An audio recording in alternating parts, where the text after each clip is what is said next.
E aí, galera, bem-vindos a mais um Monarch Talks. Hoje estou com o Carlos aqui. Ele foi um dos criadores responsáveis pela urna lá há um tempo atrás. E o cara entende de tudo sobre isso. 50 anos de profissão aí. E hoje a urna é um tópico muito polêmico e muito interessante, né? Muita gente contestando elas, inclusive. Então, agradeço você ter vindo aí pra gente conversar mais sobre isso e muito mais. Podemos falar sobre qualquer coisa também. Obrigado, cara. Obrigado eu. Pô, estamos aqui, Monarch. Vamos bater um papo tranquilo. Pode perguntar o que você quiser. Demorou. A gente estava conversando aqui antes de começar ao vivo e a gente estava iniciando ali na sua história de como você chegou... Me explica, você produziu a urna? Como que foi? Como que funcionou isso aí? Isso em 95, né? A gente liderava uma empresa que fabricava equipamentos para diferentes empresas de grande porte naquela época.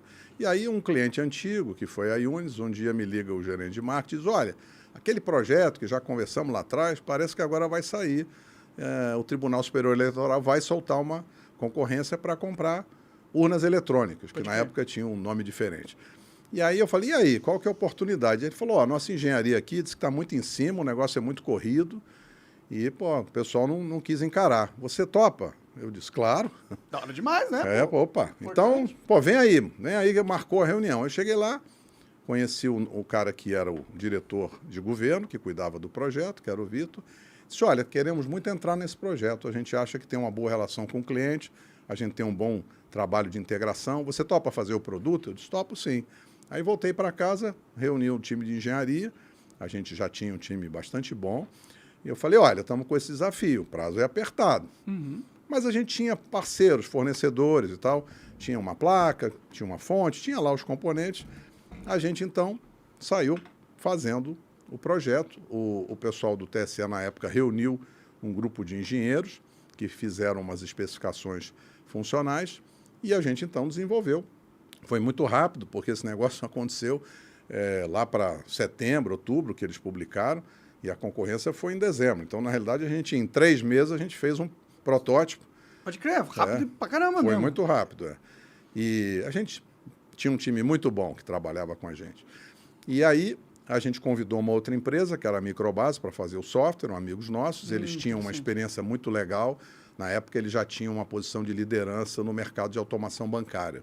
Eles estavam em alguns milhares de agências de banco, né, Brasil afora. Eu falei, olha, então vamos fazer uma placa, vamos achar uma placa que roda o seu software, porque não dava tempo, né? Então foi tudo do zero, né? Não, foi um Lego. Pega isso aqui, encaixa aqui e tal. E a gente tinha um bom time de compras, de desenvolvimento de fornecedores, e com isso a gente juntou os pedaços, fizemos um design, aquela caixinha da urna. Agora, recentemente mudou, mas se você olhar para aquela urna antiga, né? Muita gente... Procura aí a urna antiga, Coca, se der, pra gente dar uma ilustrada aí pra galera. Legal. A urna antiga, o pessoal diz que tem participação importante da Ana, minha esposa, porque ela tem uma cara de micro-ondas, né? Porque ela tem uma cara que tem uma telinha, aquele tecladinho do lado aqui. Pode crer. Aí, ó. Isso aí. Eu gostava do design da urna antiga. Então, né? aquele segundo de lá para cá, esse aqui, né? Isso foi 2002, tá vendo? Ali tem uma de 96. Se você procurar de 96... vai aparecer. Essa aqui... O que é aquele negócio do lado ali? Aquilo é uma impressora. Eles fizeram um teste em 2002. Tinha voto impresso em 2002? Na realidade, essa discussão do voto impresso é muito interessante, Monark, porque a urna nasceu com voto impresso. A urna nasceu... A especificação original dos técnicos, dos engenheiros que montaram o time lá no TSE, era assim, a urna vai receber o voto do eleitor e vai imprimir um comprovante impresso para cada voto. Para quê? Para auditoria. Então, foi feito assim. A urna original foi pensada dessa maneira, assim. Tecnologia não é perfeito. Isso é um troço importante. As pessoas ficam com a ideia, não, tecnologia tem precisão 100%. Isso não existe. Não. Tecnologia é como natureza. Sim. Tem equipamento, tem hardware, pifa. Né? Você aqui tem microfone, câmera, de vez em quando... Poxa, aqui direto, infelizmente. Celular, legal, celular bacana, trava.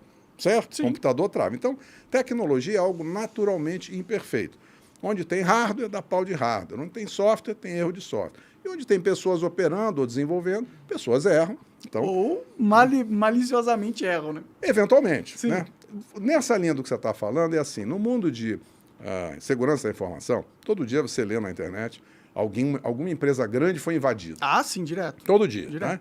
Recentemente, Cisco, que é grande, Microsoft, aqui no Brasil, Fleury. Não tem ninguém um monte que tá de gente imune. grande, JBS nos Estados Unidos, enfim. Toda hora tem um. Bom, agora estava um processo, Facebook foi multado na Europa porque um processo antigo foi invadido e roubaram 500 milhões de informações de consumidores, de clientes. Então, é normal a tecnologia falhar. E esse é um conceito que, ultimamente, as pessoas vêm formando uma opinião equivocada. Não erra, é inviolável.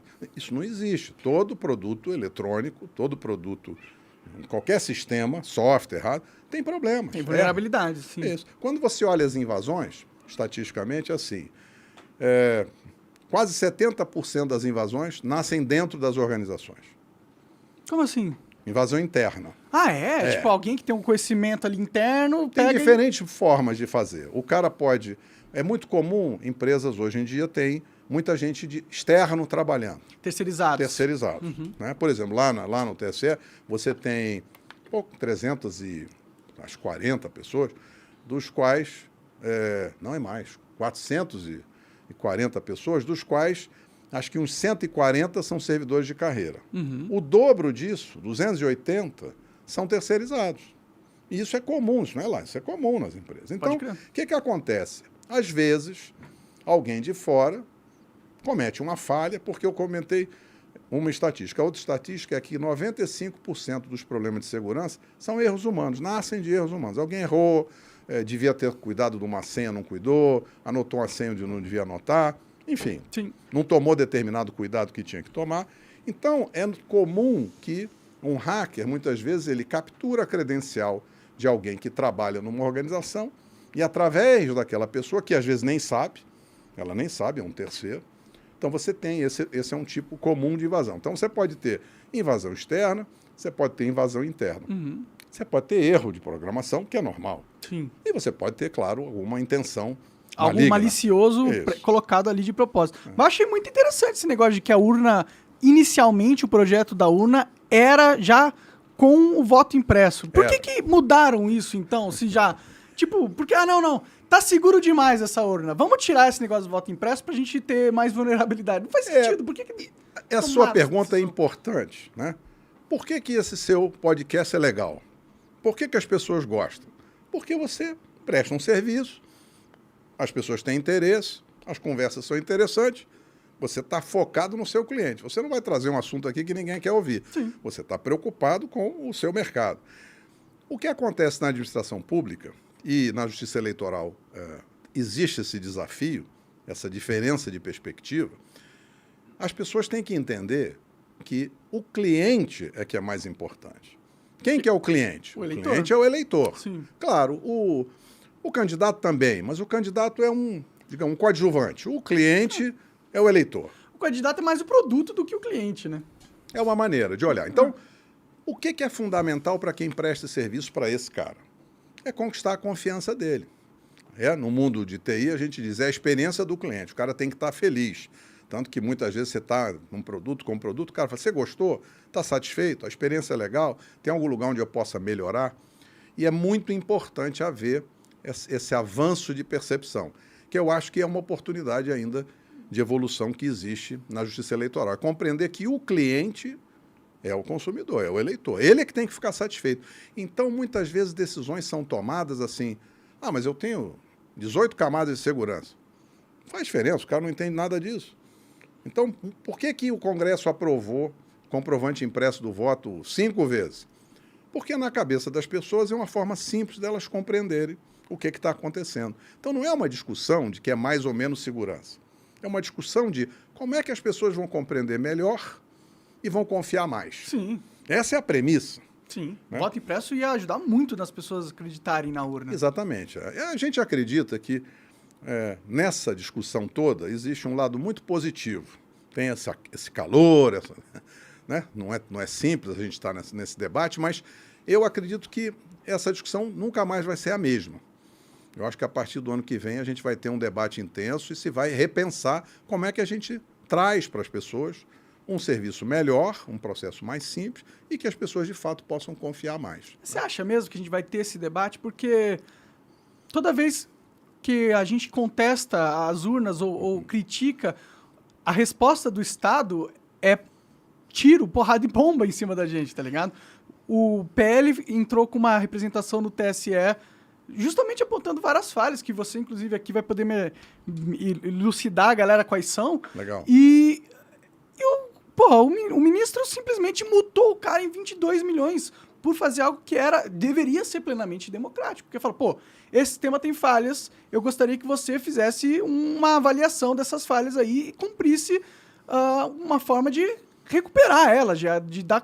Não, isso é absurdo, está acontecendo. Toma aí, multa de 22 milhões. Então, você fala de a gente vai ter essa discussão, mas eu fico com medo de se a gente já não entrou num caminho que a gente não tem mais poder de decidir como o Estado é gerido, entendeu? Eu tenho esse medo. Esse seu ponto é relevante. Nós estamos vivendo momentos difíceis. Hoje, inclusive, tive a oportunidade de participar de uma audiência na Comissão de Fiscalização do Senado. Legal. Fiz lá um depoimento técnico, né, que é o meu trabalho. Agora, vi lá assistir muitos debates, muitas pessoas preocupadas com censura, com esse tipo de violação institucional. Eu, de fato, acredito que as pessoas estão percebendo que existe um caminho melhor do que sair censurando todo mundo. Isso, de fato, não é uma boa escolha. Eu sou otimista. Eu acho que a gente ainda... Estamos conversando aqui e acho que a gente ainda pode conversar e isso vai ser fundamental para que as pessoas que eventualmente tomam decisões equivocadas percebam que o melhor para elas, não só para o país, que é bacana, mas para elas. Eu acredito, sinceramente, de que esse assunto já ultrapassou um ponto que as pessoas estão pensando sobre esse assunto e estão discutindo. E eu acho que os próprios pares no entorno, né, do ministro que toma essas atitudes mais agressivas, vão chamá-lo à razão. Eu acho que ele vai perceber que o melhor é seguir um caminho que seja democrático. Eu acredito. Eu acho que as pessoas podem evoluir. Enfim, eu sou jovem há mais tempo que você e eu dou mais crédito para as pessoas, né? Eu vivi na ditadura, eu te falei, né? Então, assim, não era nada legal. Eu tive primos que foram presos, tive primo que morreu, tive colega de faculdade que foram sequestrados dentro da escola, foram presos e torturados. É loucura demais. Isso não é um negócio que você quer que viver de novo, de jeito nenhum. Então, eu acho que... Por isso é que acredito que as pessoas estão debatendo, acho que o Congresso está debatendo, e eu acredito que haverá decisões das pessoas que têm capacidade de contribuir para um aperfeiçoamento desse momento, que é difícil, que eu espero que seja, de fato, superado. Não, tomara. A gente estava conversando antes e você falando que você era um cara otimista. Eu tal. sou otimista. Você está sendo bastante otimista mesmo. E que bom, né? A gente precisa de otimismo, porque senão, mano, já era, né? Se a gente quiser realmente ser pessimista, já era o Brasil. Claro. Né? A gente virou uma China já. Claro. Porque não tem mais lei e ordem. O cara simplesmente pode passar por cima da Constituição, pode ignorar os preceitos institucionais. Nessas dificuldades que a gente está vivendo, Bruno, um advogado amigo disse, olha, rapaz, se no Brasil chegar a um ponto em que você, que é um engenheiro profissional, trabalha como engenheiro há 50 anos, se você não pode dar sua opinião técnica num relatório técnico, ele disse, eu vou mudar para o Uruguai, vou mudar para outro lugar. Então, eu sou otimista, eu espero que a razão prevaleça, que a verdade prevaleça, eu acredito em Deus. Então, eu acho que a gente tem um caminho aí que vai ser um caminho do bem, desde que as pessoas, de fato, trabalhem nessa direção. Então, pode crer. Como que foi essa história do PL? Você ajudou a fazer esse relatório, vou certo? te contar. Eu trabalho nessa área há muitos anos. Então, quando chegou... 2020, uns amigos criaram uma associação em Curitiba chamada Grita, quando nasceu. Era Grupo de Engenheiros do ITA. Depois eles trouxeram outros caras. E aí me chamaram, um amigo lá me chamou, a gente começou a conversar e começaram a fazer pergunta de urna eletrônica, porque estava aquela discussão do voto impresso. Como é uma área que eu conheço, que eu trabalho há muitos anos, começamos a discutir, surgiu um grupo, e aí a gente criou lá uma ideia de fazer sugestões para o próprio TSE. A gente teve 2 vezes no TSE no ano passado apresentando sugestões. Mas esse negócio acabou ele foi ficando de lado, não era bem o interesse da turma. O que eles falavam? Desculpa cortar, mas o que Não, eles falavam? No fundo, a missão, o propósito no TSE... No TSE eles diziam o seguinte, não, a gente já faz tudo aqui da maneira certa. Eles disseram, olha, esse negócio está assim há 25 anos. A gente, com certeza, tem oportunidade... Um pouquinho, né? Com certeza tem oportunidade de melhoria. Eu disse uma coisa para eles, Mas aí a turma de técnicos eventualmente não alcança a perspectiva, né? E você precisa talvez de um pouco de vivência e maturidade para compreender. Eu até dei um exemplo. Eu disse, olha, vocês se colocam numa posição em que vocês são vidraça. É tudo dentro de casa, vocês fazem tudo, vocês sabem tudo, tudo que vocês fazem é ótimo. Não é a melhor maneira. Eu disse, vocês me lembram, quando eu era garoto, eu sempre gostei de futebol. E eu nunca me esqueço de um evento, uma vez um coleguinha, aniversário, ganhou uma bola nova de futebol de salão, linda a bola. Trouxe a bola para o colégio, todo mundo ali com vontade de jogar, e ele lá abraçado na bola. Pô, se não botar a bola no chão, não tem jogo. Bola, ganhou a bola, fica aí abraçando a bola, não dá jogo, né? É uma merda. Então eu falei para eles, vocês estão parecendo isso, vocês estão parecendo esse menino. E não adianta, se vocês fazem tudo e vocês concentram tudo, o que acontece? Você vira vidraça. Então, o que a gente sugeriu? Faz o seguinte, chama um Inmetro. Você vai na padaria, eu gosto de comprar mortadela na padaria, pãozinho, para fazer um sanduba, aí você chega lá, tem uma balança, fala, corta aí, 200 gramas. Tem uma etiqueta bem na frente, certificada pelo Inmetro. Uhum. Por quê? Porque o cara da padaria é bandido? Claro que não, conheço o cara há 40 anos, mas aquilo traz tranquilidade para o consumidor. Não, essa balança aqui tem um laboratório aí que certificou. Foi analisada, né? Alguém analisa, tem que aferir todo ano. Então, se você tivesse na urna uma etiquetinha certificado pelo Inmetro, o cara do lado de cá fala, porra, legal. Além de ter lá o TSE, que é um pessoal legal, mas tem um outro cara aqui que testou. Você divide a responsabilidade. É isso, você pegar seu celular, seu roteador, seu computador, qualquer coisa, Wi-Fi ou aqui celular, tem lá, certificado pela Anatel, homologado pela Anatel, senão não pode nem vender. Uhum. Ah, mas a companhia é bacana, tem uma marca legal, não vem ao caso. Tem que ter um terceiro que certifica. Então, isso é aprendizado de mercado. Outra coisa que a gente dizia para eles é o seguinte, olha, a urna gera um monte de documentos eletrônicos. Então, como é que é uma nota fiscal eletrônica? Como é que é um contrato eletrônico, uma procuração eletrônica? Você tem que ter o certificado. Então, ou você tem aquele tokenzinho que você põe no computador, ou você instala um certificado no computador. Uhum. Tem o tal da ICP Brasil, que é o Ecossistema de Certificação Digital. A gente falou, olha, coloca um certificado na urna. Não é porque é mais ou menos... Não, mas a gente tem o nosso aqui que é muito seguro. Não se trata disso. Se trata de construir confiança nas pessoas. Pode crer. Então, se você chegar e dizer assim, pô, meu produto é certificado, olha, foi ele que certificou, não fui eu. Olha, eu uso aqui um certificado daquele outro cara lá, comprei da autoridade certificadora X, legal, então os documentos é que nem aquela nota fiscal que eu emito. Você vai construindo alianças. E ao você construir alianças, as pessoas vão confiando mais no seu sistema. Se o seu objetivo é máxima confiança do eleitor, quanto mais gente tiver jogando junto, melhor. Sim, sim. Tá, mas se você se fecha, transparência, né? se você se fecha, entra dentro do armário, se tranca e não conversa com ninguém... E fala, confia em mim. Claro. O que acontece? As pessoas vão dizer, mas por que ele não fala com as outras pessoas? Por que ele... Então você vê que o desafio, a oportunidade de melhoria, ela é de marketing, ela é de percepção de valor para o cliente, que é o eleitor. Sim. Não tem nada a ver com tecnologia. Muitas vezes, colegas engenheiros...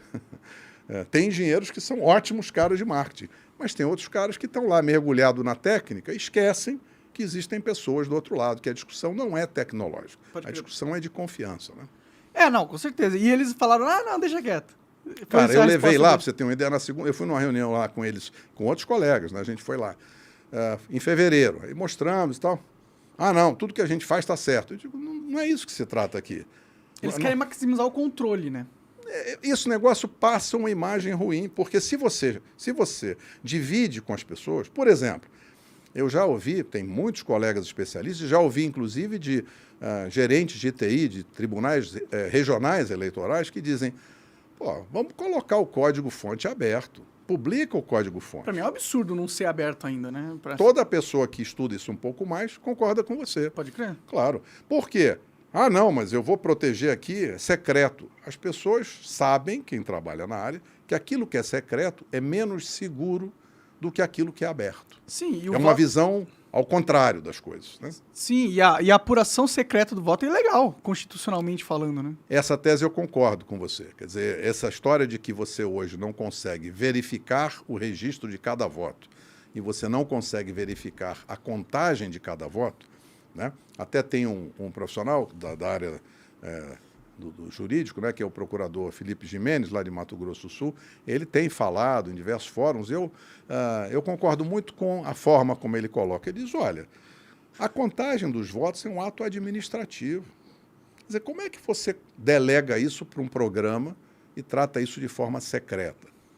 Existe uma maneira melhor de fazer isso, que é uma maneira transparente, que é uma maneira aberta. Porque tem a ver com segurança ou tecnologia? Claro que não. Tem a ver com confiança das pessoas.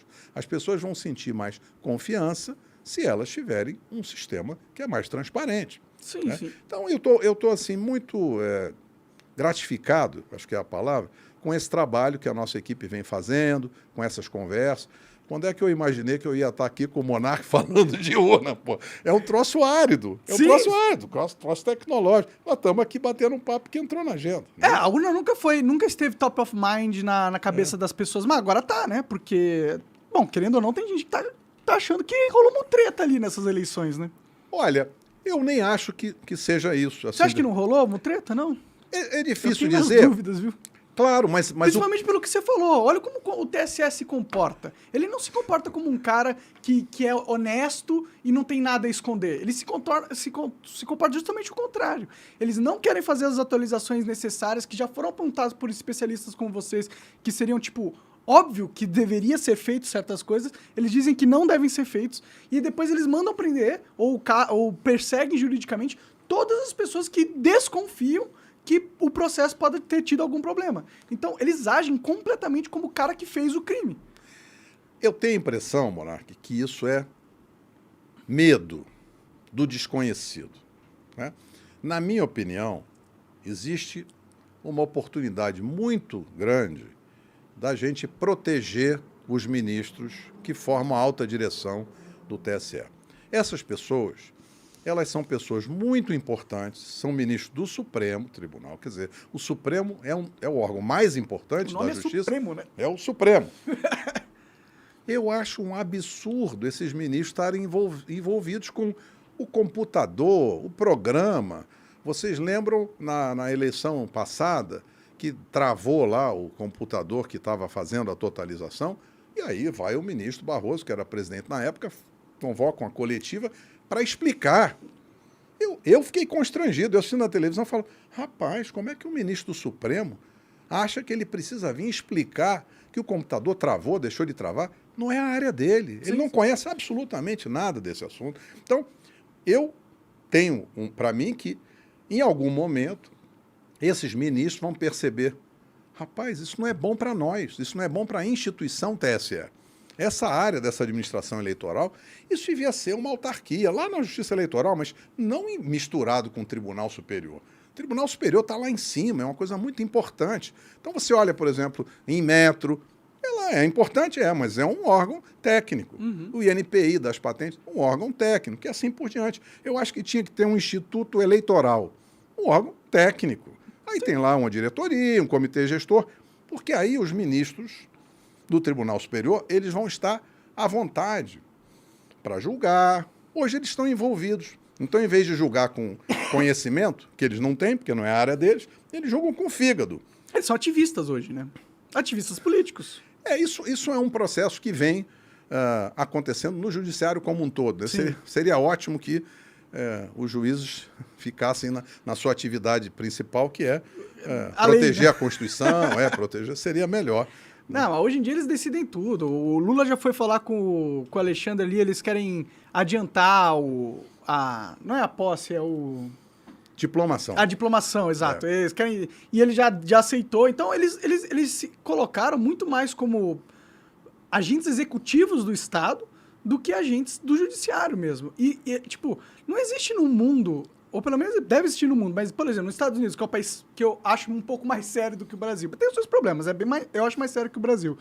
Um ministro do Supremo, ele nunca dá uma coletiva de imprensa. Não. Isso seria uma crise só dele dar uma coletiva de imprensa. Seria esquisito, entendeu? Porque ele tem uma posição tão importante que ele não tem que se envolver com a política. Claro. Ele não é um órgão político, né? E aqui no Brasil... Você fala assim, eu acho que um dia eles vão perceber o que está acontecendo. Mas eu acho que eles já atravessaram uma linha de não retorno, cara. Eu não acho que existe perceber mais. Eu acho que eles acabaram com qualquer movimento de recuar que eles poderiam ter. Porque, na minha opinião, muitos ministros lá deveriam ser presos. Essa discussão existe. Eu, primeiro, sou otimista. Segundo, como eu sou jovem há mais tempo que você, eu acredito muito na natureza humana, né? E essas pessoas são pessoas inteligentes. E não é só o indivíduo, né? Quer dizer, eles vivem numa comunidade. Então, tem o outro ministro, tem a família do ministro, enfim, tem outras pessoas no seu entorno. Sim. E muitas vezes você vê esses momentos de turbulência, mas quando você olha com um pouco mais de distância, eu acho que existe uma boa possibilidade deles perceberem que é muito melhor para eles, né, para a proteção deles, que eles, de fato, se concentrem na atividade principal, que é a atividade da justiça, seja no Supremo, seja no TSE, que essa ideal, parte técnica, operacional, que isso seja separado, para que eles possam, né, digamos assim, conduzir a sua atividade principal mais perto do Supremo, proteger a instituição. Os ministros do Supremo, eles têm notório saber jurídico. Ótimo. Então, eles são ministros do Supremo, são ministros do TSE. Para essa nossa área técnica, é necessário notório saber técnico. Então, para mim, gera um conflito intrínseco quando você tem as mesmas pessoas, os mesmos juízes, eles são alta direção do Tribunal Superior, eles também são alta direção da administração eleitoral. Isso no Código de Processo Penal, no Código de Processo Civil, imagina o seguinte, tem lá uma colisão de veículo, aí uma das pessoas envolvidas é um juiz, e de repente, por alguma sorte ou azar, ele está lá na vara dele, de repente aquele processo onde ele se envolveu numa colisão cai para ele julgar. Não tem discussão, a lei é clara. Ele não pode. Ele não pode, ele está impedido de julgar. Sim. Quando você olha para o Tribunal Superior Eleitoral, para mim é a mesma coisa. Como cidadão comum, eu não sou advogado, mas eu olho e digo assim, poxa, não faz sentido o cara ao mesmo tempo ser um ministro, né, da alta direção do tribunal e ele é um diretor de operações da administração eleitoral. Ele está envolvido em duas atividades que são completamente conflitantes e diferentes. Eles deviam estar protegidos. Nós deveríamos elevar esses ministros para perto do Supremo. E Sim. essa parte operacional devia ser delegado para técnicos, né? Com certeza. Tanto porque a parte técnica que eles agora têm como função, se dá um problema, eles têm que julgar o problema deles mesmos. Não faz sentido isso aí. É a mesma coisa você pegar e falar assim, ó, bandido, você agora é o juiz do seu caso. É isso que você está falando, né? Eu acho que essa é uma evolução que seria interessante. Já existem alguns projetos de lei, isso está sendo discutido. Tem o deputado Luiz Felipe de Orleans Bragança, tem lá uma proposta de PEC nessa direção. Esse assunto tem sido discutido na bancada do Novo, já tive conversa. Como eu não tenho vinculação política, embora a gente esteja fazendo um trabalho para o PL, a gente não tem nenhuma vinculação política. Então, a gente conversa com diferentes... Por que você aceitou fazer esse relatório? Eu vou contar para você. Então, o que aconteceu? Eu estava naquela linha que eu te falei da gente tentar levar contribuições diretamente para o TSE e não havia receptividade nesse sentido. Aí, almoçando com um colega do ITA, poxa, o que a gente podia fazer para ajudar? Aí, de repente, aquela conversa de botequim, ele diz assim, a gente falou, poxa, e se a gente criasse um instituto sem fins lucrativos especializados nessa área? Eu tenho uma experiência bem sucedida nessa área. Em 1990, eu fui presidente da Associação dos Engenheiros Formados no ITA. Legal. E provocado lá por um colega, que era brigadeiro da aeronáutica, falou, poxa, por que vocês não reúnem aí os colegas, não criam uma fundação para apoiar a escola, para apoiar outros institutos com projetos de pesquisa? E aí a gente achou legal a ideia e com um grupo de amigos nós criamos a Fundação Casimiro Montenegro Filho no final de 1990. Casimiro Montenegro foi um visionário, que foi, né? O ITA foi criado. Ele criou? Ele teve a visão de criar o ITA, entendi. Mas ele enxergava a indústria aeronáutica. Era sensacional dizer, eu preciso formar profissionais qualificados, porque isso vai ser a base para construir avião lá na frente. Pode o cara crer. Teve essa sacada. Da hora demais, cara. E eu tive o privilégio, porque ele morava no mesmo prédio que a minha mãe mora até hoje. Pode crer. Então, os filhos dele eram meus amigos de infância, de bolinha de gude e tal. Dá. E meu pai morreu cedo, Então, ele, para mim, foi meio que uma figura exemplo, né? E a gente sentava lá na sala dele, ficava brincando e tal, e ele chegava e dizia, vocês têm que fazer engenharia, o Brasil precisa de engenheiro. Ele teve 5 filhos. O único que foi engenheiro, que fui eu, era um filho, digamos assim, por afinidade. Um dia ele falou, você vai lá, vai conhecer essa escola, e eu fui e acabei me interessando e me formei. Então, quando a gente teve a oportunidade de criar a fundação, a gente fez uma homenagem a ele, em agradecimento a ele, né? E essa fundação deu muito certo. Essa fundação já apoiou, nos últimos 30 anos, centenas de milhões de reais de projetos nas mais diversas atividades de pesquisa e desenvolvimento. Na hora demais. E ela é liderada por um time de colegas lá e deu muito certo, porque é uma coisa que já faz mais de 30 anos, né? 32 anos está fazendo agora, e funciona muito bem, né? Engenharia é importante pra caramba, né? Então, quando a gente sentou no ano passado, pô, será que a gente pode fazer uma coisa parecida, de repente, especificamente para essa área eleitoral? E aí surgiu o Instituto Voto Legal. Isso aconteceu em setembro, outubro do ano passado. E aí, naturalmente, eu falei, pô, a gente vai falar com os partidos, vai ter todo mundo querer fazer processo de fiscalização. No começo, isso não aconteceu. Não aconteceu. Aí eu já estava até quase que desistindo, até que um dia me liga o presidente do diretório do PL em São Paulo. Poxa, olha, você recebeu aqui, foi indicado aqui, você quer vir conversar com a gente? Falei, claro. E aí quem indicou foi o ministro astronauta, Marcos Pontes, porque ele é colega do ITA mais novo. Pode crer. Tem um amigo meu, que é da mesma turma dele, o Bagual, e aí um dia me liga, pô, o Marcos quer conversar com você, esse assunto aí é do interesse do presidente, quem sabe você ajuda a gente aqui a compreender melhor isso que você está fazendo comigo. Ele me chamou, eu fui lá, conversei com ele. Aí, o que aconteceu? Ele foi ser candidato, pré-candidato a deputado pelo PL. Então, quando surgiu essa conversa ali, ele falou, tem um colega meu que é dessa área, que podia ajudar. Foi assim que surgiu a conversa. O contato, sim, entendi. E aí eles chamaram a gente começou a conversar. Em julho, a gente foi contratado. Eles falaram, não, vocês têm que montar uma equipe. Aí a gente montou uma equipe de 4 engenheiros, todos na minha época lá do ITA, todos com muita experiência, complementares. Fomos contratados em julho e a gente vem fazendo. Nós estamos agora na última etapa, que é essa de análise após a eleição, né? Legal. E bom, esse relatório ele foi usado para... tem vários argumentos, né? É um relatório gigantesco, tem muita coisa ali. O argumento que foi mais usado foi o argumento que nas urnas de que não são de 2020, para baixo, as urnas antigas, elas não têm uma diferenciação entre urnas. Todas as urnas têm o mesmo código serial, é uma coisa assim? Vou contar a história. Na realidade, o processo de fiscalização e auditoria é um processo que faz parte das atividades da eleição. Então, isso é muito bem estruturado e não é novidade. O Tribunal Superior Eleitoral, ele publica sempre, em geral, em dezembro do ano anterior, uma resolução que é específica para regular fiscalização e auditoria do sistema eletrônico de votação. Então, para essa... Ele prevê que alguém vai fazer isso, então? Claro. Entendi. Nós estamos fazendo um trabalho técnico que está absolutamente dentro das instruções que o TSE faz.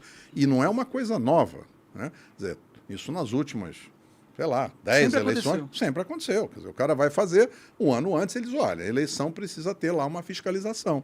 Essas regras vêm naturalmente evoluindo. No ano passado e nesse ano houve um avanço de transparência muito importante, com várias ações relevantes. Primeiro, o ministro Barroso criou a Comissão de Transparência Eleitoral e convidou várias organizações, incluindo as Forças Armadas, né, e OAB e outras organizações, dizendo, olha, era importante que vocês todos venham dar contribuição. Universidades, né? Por exemplo, esse ano, pela primeira vez, o TSE distribuiu o código-fonte para 3 universidades. Então elas sabem, elas conhecem a... Em parte, porque o prazo é muito curto e o código é muito grande. Então você pega, por exemplo, o relatório da Unicamp, o cara diz, olha, a gente estudou aqui, mas quando você vai ler o relatório no detalhe, no finalzinho ele diz assim, para a gente emitir um relatório de fato assertivo, num software complexo como esse, a gente precisaria fazer uma exploração detalhada do código-fonte e a gente precisaria fazer testes em condições reais de uso. Uhum. Como isso não foi feito, o nosso relatório é apenas parcial. Né? O que está tudo bem, não tem nada de errado. Bom, então, são avanços. O que eu digo é que, naturalmente, a Justiça Eleitoral vem evoluindo. A gente sempre gostaria que fosse mais rápido. Mas isso é normal, tá certo? Enfim. Aí, o que acontece nessa resolução? Essa resolução deles, assim, tem um calendário eleitoral, aí vai ter um encontro com as entidades fiscalizadoras e os partidos. Então, no dia 1º de agosto, teve um encontro lá no TSE, a gente foi, eles distribuíram uns folhetos, eles fizeram uma apresentação, mostraram lá como é que seria o processo. Então, esse relatório não é que na semana passada a gente teve uma ideia. Isso é um trabalho de meses, aonde, quando a gente foi lá no dia 1º de agosto, uma das coisas que eles apresentaram foi um folheto que se chama Glossário das Eleições Informatizadas de 2022, onde eles descrevem, muito bem feitinho, cada elemento importante. Então, o que é um boletim de urna? É um arquivo gerado com os resultados. Se você quiser fazer testes da totalização, se você quiser conhecer os resultados daquela sessão onde você votou, tem lá um arquivo que é publicado no site, além do papel que a urna imprime. Tem um segundo arquivo, que é o Registro Digital do Voto. Então, é lá uma planilha onde os votos são registrados. Então, se houver uma demanda de recontagem, o TSE publica lá. E pela primeira vez, é uma inovação positiva, o TSE resolveu publicar um terceiro arquivo, que chama Arquivo Log de Urna, que está nesse documento, lá nesse glossário definido, que ele diz o seguinte: olha, o que é um log? É como se fosse um prontuário médico, um diário de bordo. Ele tem todas as atividades, todos os eventos que a urna realiza, desde que ela é preparada no TRE, aí ela é carregada com software, depois ela é testada, aí na véspera os caras testam de novo, fazem o primeiro turno, aí imprime zerésima, votação, BU, aí depois tem que preparar para o segundo turno, tem que testar de novo, e quando foi no dia seguinte do segundo turno, o segundo turno foi dia 30, né? No dia 31, o TSE publicou no site, né, todos os arquivos log de urna das quase 500 mil urnas. Eu acho que isso é um avanço extremamente positivo. E o que faz com isso? Ora, aquele documento que eles nos entregaram lá em 1º de agosto diz assim: o log de urna é um elemento importante de auditoria para os partidos políticos e entidades fiscalizadoras. Ora, o que nós fizemos? Nós seguimos as instruções do TSE. Se o TSE nos dá um documento, faz uma apresentação, publica o arquivo no site e diz: olha, esse aqui é o elemento de auditoria que você tem que dar atenção. Nos outros dois arquivos, no BU e no RDV, não está escrito isso. A função é para outra coisa. Para a auditoria é esse aqui. Bom, já sei que é um elemento importante. Como é que eu faço? Eu tenho que voltar lá na resolução que o TSE publicou e tenho que estudar. O que está escrito na resolução que pode ser feito ou deve ser feito após a eleição? Aí você tem lá uma seção que diz assim: verificação extraordinária após as eleições. Aí tem um artigo que diz: após as eleições, os partidos ou as entidades fiscalizadoras podem pedir uma verificação extraordinária. Quando é que faz isso? Quando surge algum indício, algum fato, alguma circunstância que está documentada, está evidenciada. Então, no nosso caso, o partido foi lá e pediu: olha, isso é uma atividade administrativa, isso não é um processo judicial, isso é uma coisa comum. Institucional, previsto total. Por eles. Sim, eles mesmos, eles criaram essas regras. Claro. Sim, sim. Nós não estamos, ninguém é maluco aqui. Gente... Claro, não tô, só pra galera entender. Nós estamos fazendo um troço que eu quero dizer: olha, nós fomos lá e é assim que tem que fazer. Está aqui a regra, está aqui o calendário eleitoral, está aqui a resolução, está aqui o glossário que define. Beleza. Então, define, o cara publica o log, explica o que é, tem a regra na resolução. Mas vem cá, como é que eu vou saber se está certo ou está errado? Certo? Porque é disso que se trata. Eu preciso, né, o time precisa analisar. Tem um outro documento que faz a especificação técnica, que é assim: formato dos arquivos de log. Está lá no site do TSE. Aí nós fomos estudar o documento. Aí o documento diz assim: o que é um arquivo de log? Arquivo de log é o arquivo onde são registrados em cada linha um evento que aconteceu na urna. Então, liguei a urna, carreguei um software. Cada urna individualmente. Cada urna gera o seu. Sim, entendi. Né? Cada urna gera o seu. Aí, quando entra na eleição, diz assim: eleitor foi identificado com a biometria. Antes disso, tem assim: mesário digita o título do eleitor. Então, tudo que lá, acontece tudo lá. Eleitor coloca o dedo e a biometria deu certo. Ou biometria deu errado. Tenta o segundo dedo, tenta o terceiro dedo, está tudo lá. Pode crer. Aí, de repente, diz assim: o cara foi autenticado, pode votar. Aí tem Eleitor votou deputado federal, eleitor votou deputado estadual, senador, governador, presidente, beleza, vamos em frente. Então, cada linha é um registro de uma atividade.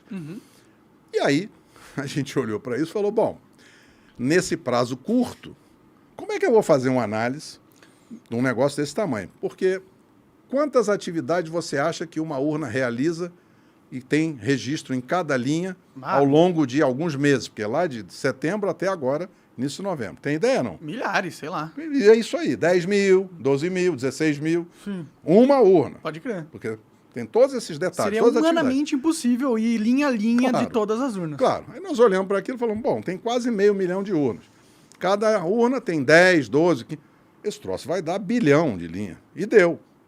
Nós temos uma base de dados montada que tem 4 bilhões, 287 milhões, e uns quebrados, de linhas. De todas as urnas juntas. Pode crer. Como é que a gente faz isso? Antigamente não dava para fazer.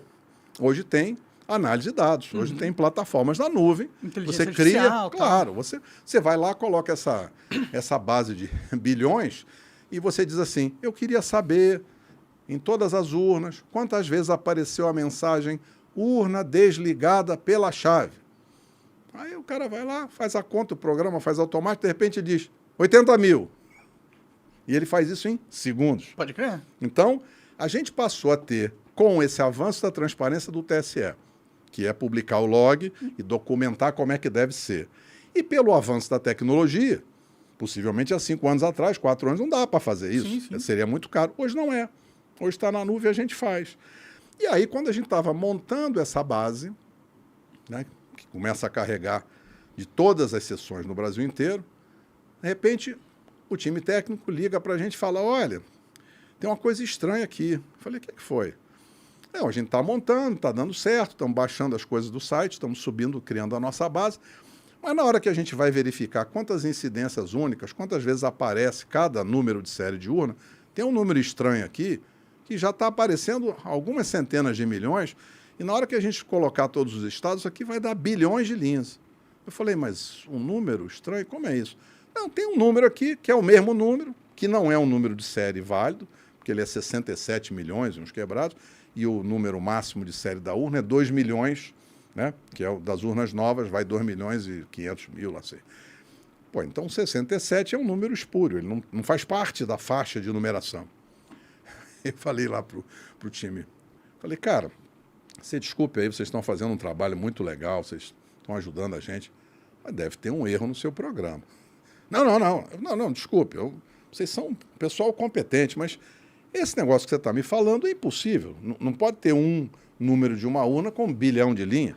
Quem colocou esse número lá? Esse troço está errado. Então, faz um favor para mim, senta aí com o time, dá uma olhadinha, quem sabe tem um errinho no programa e tal. Isso foi numa quarta-feira. Aí voltou, chegou na quinta, no final do dia, ele me liga e fala, olha, eu tenho uma boa notícia e uma má notícia.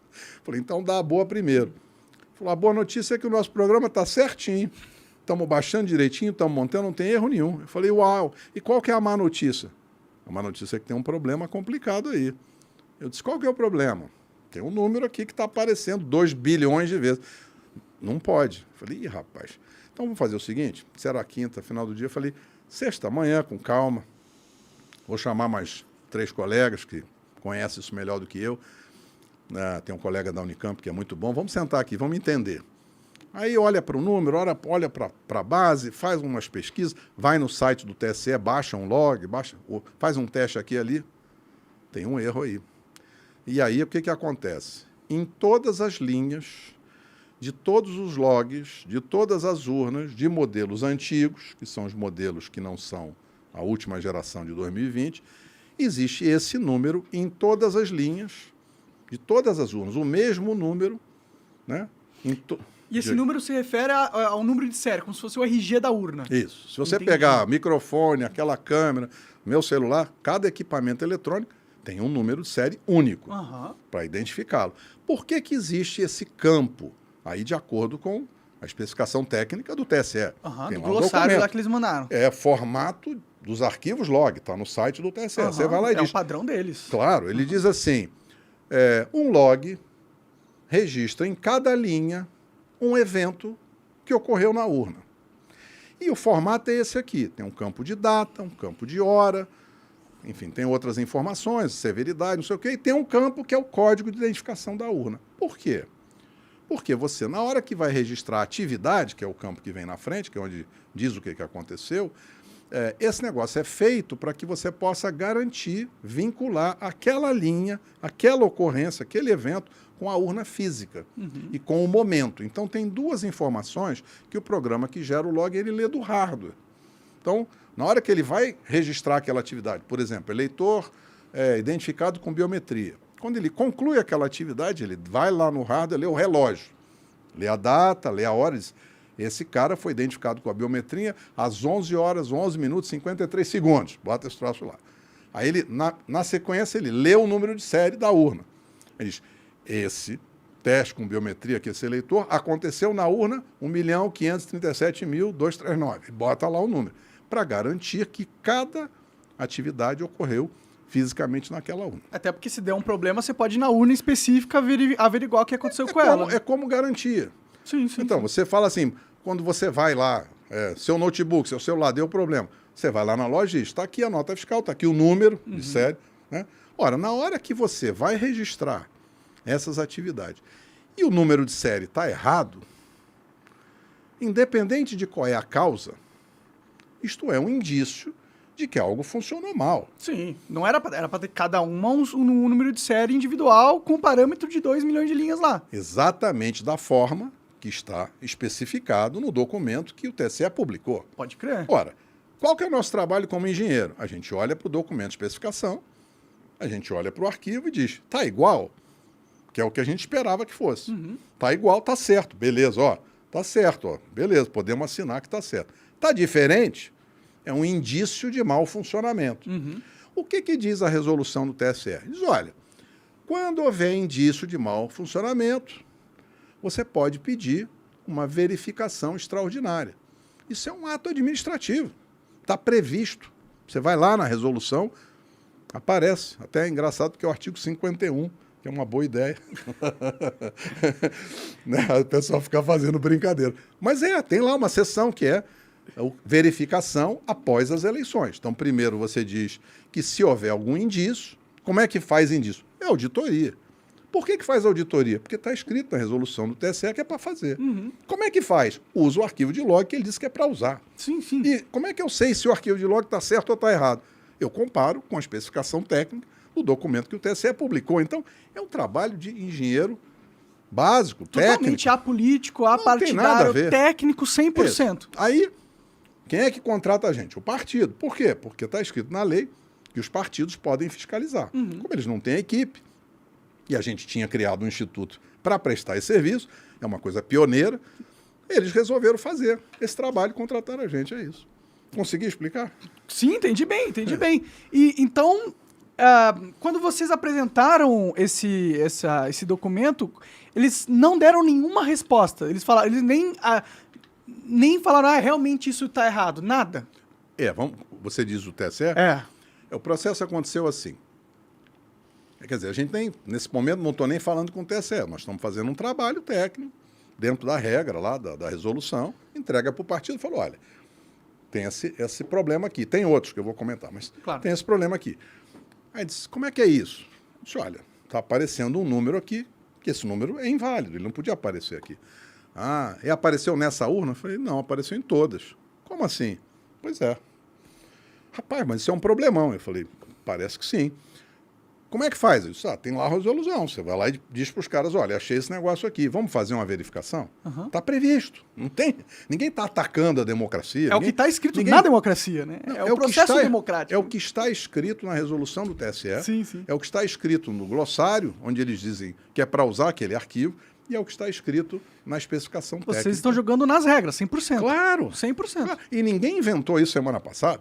Nós estamos fazendo esse trabalho desde julho. Isso aqui é a quinta, sexta etapa. E as regras quem escreveu foi o próprio TSE. É evidente, a gente está seguindo as regras que o TSE definiu. Não podia ser de outra maneira. Pode crer. Né? Então, assim, ninguém está atacando ninguém. Bom, Como que foi essa conversa quando vocês apresentaram esse erro gigante? Porque deve ter sido assim, esse é um erro, primeiro, eu imagino quando vocês nós estavam levamos um susto. Primeiro nós levamos um susto. Aí, quando a gente descobriu esse erro, aí aconteceu um fenômeno inesperado, que foi assim. A gente estava lá fazendo o nosso trabalho, era um feriado, e aí o pessoal do partido estava viajando, era um feriado, 15 de dezembro tinha, né? O pessoal emendou a segunda-feira e tal. De repente, a gente está lá escrevendo com alguns colegas, e eu não sei como aconteceu, mas às vezes tem várias pessoas trabalhando, de repente um dia aparece no jornal. Aí alguém liga, rapaz, você publicou seu relatório? Eu falei, não, esse troço é confidencial. Mas está aqui no jornal. Vazaram. Vazaram, Aí o jornalista começa a ligar, eu olhei, fiquei nervoso, falei, rapaz, que coisa. Isso é problema. Aí eu logo escrevi uma notinha e falei, olha, nós estamos no meio de um trabalho, isso ninguém publicou nada, esse documento é obsoleto, a gente está em construção, não está assinado, a gente ainda está trabalhando, esse é um processo em construção. Nós começamos em julho e vamos terminar em dezembro. Quando surgir um relatório final, quem divulga isso é o partido. A gente, por contrato, nem pode divulgar, tudo que a gente faz é confidencial. O partido é que passa para o TSE, nosso trabalho é exclusivamente técnico. Bom, aí deu aquela confusão, mas quando deu a confusão, a turma do PL já liga, pô, você tem que vir no escritório amanhã, né? Que era quarta-feira. Eu fui lá no escritório, expliquei o que era. Eles, bom, tudo bem, deixa aqui que a gente vai estudar. Aí passou sexta, era quarta, né? Quinta, sexta. Aí na sexta, no final do dia, falou, olha, vamos ter que fazer uma reunião amanhã, sábado de manhã, porque sócio é muito grave. Tá bom. Aí fizeram uma reunião, aí trouxeram lá o advogado o advogado deles lá, que cuida desse assunto, e ele começou a fazer pergunta, mas o que é isso? Por que é esse problema? O que acontece? A gente explicou e falei, olha, isso aqui é um troço que está previsto, administrativo, quando a gente acha problema. Mas isso é fraude de jeito nenhum, não estou falando nada disso. Estou dizendo que existe uma coisa que a gente chama isso em auditoria de desconformidade. Quer dizer, devia estar igualzinho o que está no documento. Está diferente, não está conforme, é só isso. Não quer dizer nada mais do que nada isso. mais do que isso. Quer dizer assim, olha, tem uma coisa aqui que está em desacordo com aquilo que o TSE disse que devia ser. Mas é um mega desacordo, né? Mas tem outros. Sim, esse é um. Vou falar de mais 3. Legal. Bom, aí como é que faz? Eu disse, olha, está escrito aqui que depois da eleição você pode pedir uma verificação extraordinária. Aí o cara olhou e falou, não faz sentido. Então não é nenhum processo judicial. É um processo administrativo. Mas eu não sei fazer isso. Isso aí é a área de vocês aí. Não, tudo bem. Aí fizeram lá o pedido administrativo, anexo o nosso relatório, e aí veio a primeira resposta. Por que vocês só pediram o segundo turno? Nós não pedimos nada, nós fizemos um trabalho técnico. Não, o advogado pediu. Bom, então fala aí com o advogado. Pô, mas é só segundo turno? Eu falei, não, claro que não. A urna começa a funcionar lá em setembro, passa no primeiro turno, faz o que tem que fazer, passa no segundo turno. Depois o advogado explicou por que ele pediu só segundo turno, e era uma razão logística, operacional, que é assim, disse que quando você faz um pedido desse na Justiça Eleitoral, um partido faz, eu não sabia, eu vi depois quando ele fez a coletiva, ele disse, olha, a gente tem que notificar todas as pessoas que podem ser influenciadas por esse nosso pedido. Nós só pedimos segundo turno, por quê? Porque aí eu falo com um candidato, com outro candidato, os partidos aí que são... Mais burocraticamente fácil de resolver o se processo. ele for fazer, ele explicou para mim assim, se eu for fazer no primeiro turno, são 30 mil candidatos, não vou conseguir avançar nunca. O TSE pode tomar uma decisão, e aí a decisão, claro, do tribunal, ele informa para todo mundo. Mas quem está pedindo, tem lá uma obrigação, lá, acho que é da parte operacional, que você tem que avisar todo mundo. É impossível. Então a gente pede só isso aqui, porque a gente consegue avisar. Mas isso é definitivo? Não, isso aqui é só uma forma de entrar. Só para iniciar o processo rápido. É só para iniciar. Aí o TSE respondeu dizendo, não, mas tem que falar do primeiro turno. Aí eles ligaram para a gente, não, tudo bem, a gente faz um adendo e explica aqui, que já está incluso aí o primeiro turno, porque o log é uma coincidência que aconteceu no segundo e no primeiro turno. Claro. Você já apontou o primeiro turno já. Sim, o log é o mesmo. Quer dizer, às vezes a urna de uma sessão é usada numa sessão no primeiro turno, às vezes ela é usada em outra sessão no segundo turno. Não, são poucas, mas acontece. Ou quebra, enfim, tem...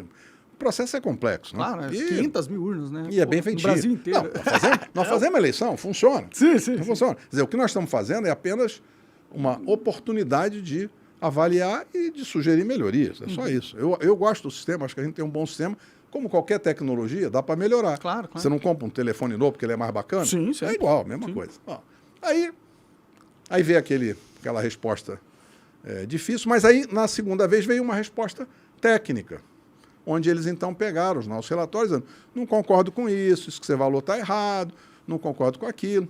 Tá bom. Aí eles têm a opinião deles, a gente tem a nossa. É comum, você não senta no boteco, cada um pensa uma coisa. Claro. Os caras acham dele. Então, aí o partido diz, bom, eles mandaram uma resposta dizendo que vocês só falaram bobagem. Eu falei, a gente não falou bobagem, a gente é do ramo. Então, vocês vão ter que responder de novo. Tá bom. Então, hoje a gente entregou o relatório com a nossa posição de todos os itens. Agora, você tem, de um lado, pessoas que, naturalmente, vão defender a sua posição técnica. Justo. Do nosso lado, nós estamos fazendo nosso trabalho de auditoria isento. Podemos pensar diferente? É normal. Mas qual é o argumento que eles dão para explicar que todas as urnas antigas têm o mesmo RG? Um argumento que eles... E eu posso falar porque eles publicaram o relatório, senão não poderia falar. Mas eles dizem assim, olha, você poderia usar o código de carga, que é um código que é gerado lá toda vez que carrega um software, para associar o arquivo de log a cada urna. Porque vocês estão dizendo que não dá para associar. Eu disse, olha, talvez a gente tenha sido mal compreendido. Nós até concordamos com vocês que, de fato, o código de carga pode vincular aquele arquivo log àquela urna física. Então, como dá para fazer esse... Dá para associar o log, o arquivo. Ou seja, ele diz assim, poxa, mas vocês disseram que não dá para associar? Eu disse, não foi bem isso que a gente disse. Mas que bom que você está dizendo que o código de carga vincula, né, diretamente aquele arquivo de log com aquela urna física. Então, essa dúvida não existe, nós estamos de acordo com vocês. Existe uma urna, não tem o número de série, mas tem o código de carga. Então, esse log e essa urna estão associados. Beleza. O log continua errado. Que explicação eles deram para ter um log errado ali? Tipo, de onde surgiu esse número? Eles não explicaram. Entendi. Eles só... Não, isso não explicaram. Eles disseram, não, você está dizendo que esse número está errado e isso não é problema. Eu disse, claro que é problema. Para mim é muito simples. Vocês fazem um documento dizendo que o número deve ser feito desse jeito, e no log está de outro jeito. Isso para mim é um erro. Vocês disseram que é um problema. Não é... Claro. E agora estão dizendo que não é, né? Enfim, é natural. Sim. Vamos lá, é natural. É político, né? Natural não é. Se a gente estivesse num país sério, seria uma multa crise essa que a gente estaria... Não, o que eu digo é o seguinte, o que é que no mundo... Eu vou fazer uma brincadeira que eu sempre falo com os meus filhos, aprendi com a minha tia, né? Ser humano é composto 99% de emoção. 0 de razão, agora 1% de características desconhecidas que tornam o ser humano muito complexo. Por que o cara não diz, não, de fato, vocês pegaram um erro, vocês têm razão, vamos sentar junto e vamos conversar. Para mim, essa seria uma reação madura. Sim. Mas isso não aconteceu. Como não aconteceu, e é normal que pessoas pensem diferente, quando você faz auditoria e você tem uma visão diferente, então aqueles técnicos pensam de uma maneira e quem está auditando pensa de outra, o que a gente propôs? Cria uma comissão técnica independente. É como uma comissão de arbitragem, é muito comum isso no setor privado. Então você diz assim, vocês pensam de uma maneira, nós estamos trabalhando para o partido, claro, o partido tem interesses eleitorais aí, o nosso trabalho é técnico, mas vocês pensam do jeito A, a gente pensa do jeito B, e são maneiras diferentes de pensar. Como é que um juiz forma opinião para tomar uma decisão? Como é que os ministros ali vão tomar uma decisão jurídica sobre um tema tão técnico? Você normalmente chama um terceiro. Então, o que a gente disse? Vamos criar, vocês criam uma comissão técnica independente. É claro que os membros têm que conhecer o assunto, têm que ser especialistas e tal, e eles não podem nem estar ligados com o partido e nem estar ligados com a justiça eleitoral. Vocês têm que trazer aí professores universitários, especialistas, formam uma comissão, 5 caras, lá sei. Esses caras vão analisar os argumentos que nós apresentamos, os argumentos que vocês apresentaram, e vão emitir a opinião deles independente. Aí, quando isso acontecer, o tribunal vai tomar uma decisão. Quem toma a decisão final é o tribunal. E aí o tribunal pode decidir qualquer coisa. Sim. Ele vai avaliar as opiniões. Mas o nosso trabalho é estritamente técnico. E aí, como eu comentei, tem outros indícios de mau funcionamento. Porque na hora que apareceu essas coisas na imprensa, até quando vazou, vários grupos que estão estudando esse assunto começaram a nos procurar, dizer, também achei isso, também achei aquilo. E eles, de fato, acham coisas interessantes, porque agora tem transparência, que foi o avanço do TSE, o log está publicado, qualquer pessoa vai lá, baixa o log. Sim. Então, eu tenho um amigo que fez, ele achou umas paradas esquisitas também. Então, aí os caras acham. Algumas coisas, muitas coisas, os caras mostram pra gente, não, isso é normal. Bom, mas é estranho. É estranho. Mas por que tem dúvida? Porque não tem documento publicado. Se tivesse documentação detalhada, bem feitinha, por exemplo, nesse negócio do log, tem o documento. Então, não tem dúvida. Está errado. Não é minha opinião, é sua, está no seu documento. Sim. Eu só estou mostrando para você que o arquivo está diferente do que vocês disseram que tinha que ser. Mas, por exemplo, Alguém chegou e falou assim, pô, mas tem aqui urna desligada pela chave. Eu falei, mas isso é normal. Ele disse, no meio da votação, não. Aí a gente foi olhar e falou, você tem razão. Né? Aí vai na base, porque agora tem a base, né? Vira para os estatísticos, faz uma busca aí. Quantas urnas ligadas pela chave? Quantas linhas de eventos de urna desligado pela chave diferentes tem?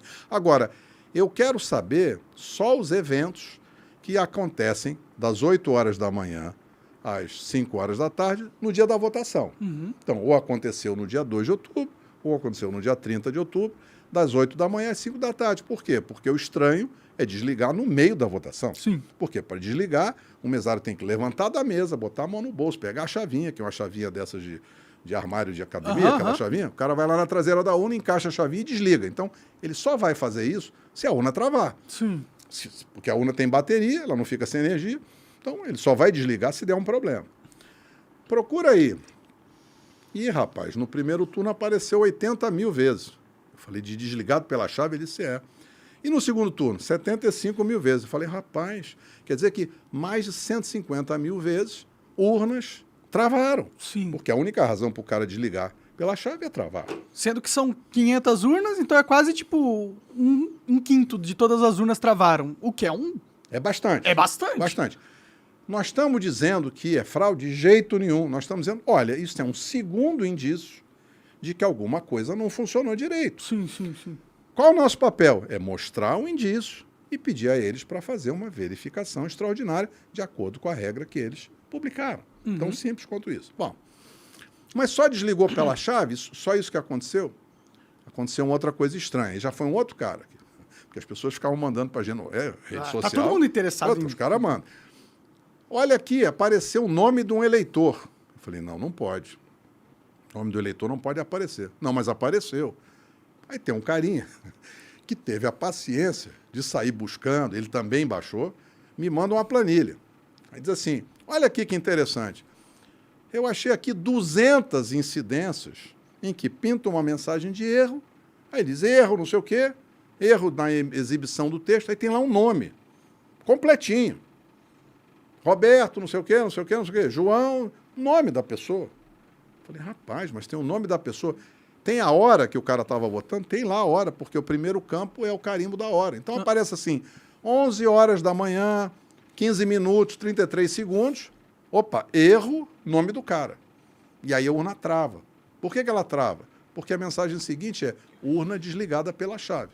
Então, tinha um evento desligado pela chave, que é um indício, e tinha um segundo evento, que é apresentar o nome em aberto, porque não pode. Isso pode ser secreto, né, em teoria. Então, tem 2 tipos de sigilo de voto que são fundamentais. Um é o conteúdo. Você votou no José, o candidato José, não pode aparecer que monarca votou no José. Então, é o sigilo do conteúdo do seu voto, que é muito importante, é constitucional. Mas tem um outro sigilo que também é importante, que é monarca votou na sessão tal, às 11h15 da manhã. Isso é a proteção do seu sigilo do ato de votar. Também não pode violar. Então, nós identificamos isso como um indício, dizendo, olha, encontramos lá umas 200 incidências de violação do sigilo do ato de votar quando aparece o nome do eleitor junto com a mensagem de erro quando a urna travou. Pode crer. É só isso? Aí um outro cara falou, rapaz, mas tem um número aqui, deixa eu checar. E esse número é título do eleitor. Ah, então tem outras centenas, sei lá quantas, 600, tem lá uma quantidade, de mensagens de erro em que aparece o título do eleitor, que também é um dado pessoal. Ora, o que é isso? Isto é um indício de que houve mau funcionamento, porque se estivesse funcionando bem, não travava. Sim. 2, não exibia dados pessoais do eleitor. Então, esse é um terceiro indício, tá bom? E tem um quarto tema, que aí não é um indício, aí é uma posição técnica e que não é nova, não é desse relatório. Eu tenho um artigo publicado já desde o ano passado. Em junho eu fui lá no TSE dizendo para eles, olha, vocês precisam colocar um certificado digital ICP Brasil na urna. O que é isso? Isso é o seguinte, quando você vai emitir, já emitiu nota fiscal eletrônica? Você tem que ter um certificado.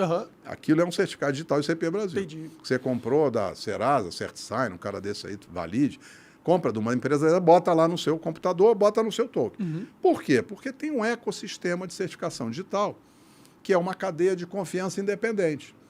Que se você tiver o certificado que você comprou de um cara que é credenciado, você vai lá e gera o seu documento, a sua nota fiscal, você manda para mim, você garantiu que o conteúdo é verdadeiro, porque você cumpriu um troço que está na lei. Sim. O que a gente diz para eles? Bota aí um certificado. Não é para mim, não. É para vocês. É para as pessoas vão confiar melhor. Eles não fizeram. Ora, como a gente precisa dar uma opinião técnica, e na nossa opinião isto é necessário, porque na nossa opinião é isso que diz a lei, e se você vai no site do IGOV, tem o ITI, está lá escrito. Documentos eletrônicos precisam ter uma assinatura digital com certificado digital ICP Brasil para que tenha a garantia, eles chamam de presunção legal de veracidade, a garantia que a lei diz que aquele conteúdo é verdadeiro quando ele for assinado, ou seja, dá para dizer que foi um conteúdo que foi gerado na empresa tal ou na sessão eleitoral tal. Como é um tema que a gente já vem dizendo para eles, a gente incluiu, dizendo, olha, isso aqui é uma oportunidade de melhoria, a gente acha que não ter o certificado é um problema. Eles podem pensar diferente? Claro que podem. Isso é opinião técnica. Eles podem fazer o que eles quiserem, claro. né? Agora, você está atacando. Não estamos atacando nada. Não. Até porque não é novidade. Nós tivemos lá no ano passado para dizer, olha, era importante vocês colocarem o certificado digital. Eles acham que não precisa, senão eles tinham colocado. Agora, eles fizeram um convênio com o ITI, o TSE fez lá em 2017, para construir uma autoridade certificadora e credenciar. Por que eles não foram até o fim? Não sei. Na mesma época, em 2017, o Inmetro fez a mesma coisa. Assinou um convênio com o ITI, que é o órgão que credencia, montou a autoridade certificadora deles, está funcionando desde o começo desse ano. O que o Inmetro faz com isso? Ele gera certificado para a bomba de gasolina, para que quando a bomba for emitir um preço, ela está certificada. Medidor de energia. Então, o Inmetro falou, poxa, eu preciso ter uma autoridade certificadora para que eu possa emitir o certificado, aí os valores de medição de energia, medição de gasolina, esses valores serão certificados na ICP Brasil. Eles têm essa garantia de que o conteúdo é verdadeiro. O TSE fez a mesma coisa, assinou o mesmo convênio, mas não implementou. Eles fizeram um negócio que é deles, aquela história de fazer tudo dentro de casa. Sim. A gente disse, rapaz, faz lá. Já está pronto. É melhor para vocês. Vai trazer confiança. De novo, é uma maneira diferente, técnica, de pensar. Então eles gastaram dinheiro pra caramba criando esse protocolo e não usaram. Eles usaram, eles fizeram uma sala-cofre, eles avançaram. Faltava dar um passo adicional. O que falta? Falta a compreensão de que o protagonista da democracia é o eleitor, que você pode fazer qualquer coisa tecnológica sensacional. Se o eleitor não está confiando, você ainda não chegou onde você precisa chegar. É tão simples quanto isso. Sim. Só que, enfim, nem sempre as pessoas técnicas percebem que o foco não está na tecnologia deles mesmos. O foco está, né, na visão do eleitor que está lá na frente. O eleitor tem que confiar. Sim. Se o eleitor confia, você trabalhou direito. Se o eleitor não confia, tem alguma coisa que você ainda precisa melhorar. É isso. Então foram essas 4 questões que vocês levantaram para eles. Entendi. E aí, na última vez que vocês levantaram essas questões, eles só recusaram e mutaram o partido. A parte jurídica eu prefiro não comentar, Entendi. mas esse tema está meio aquecido.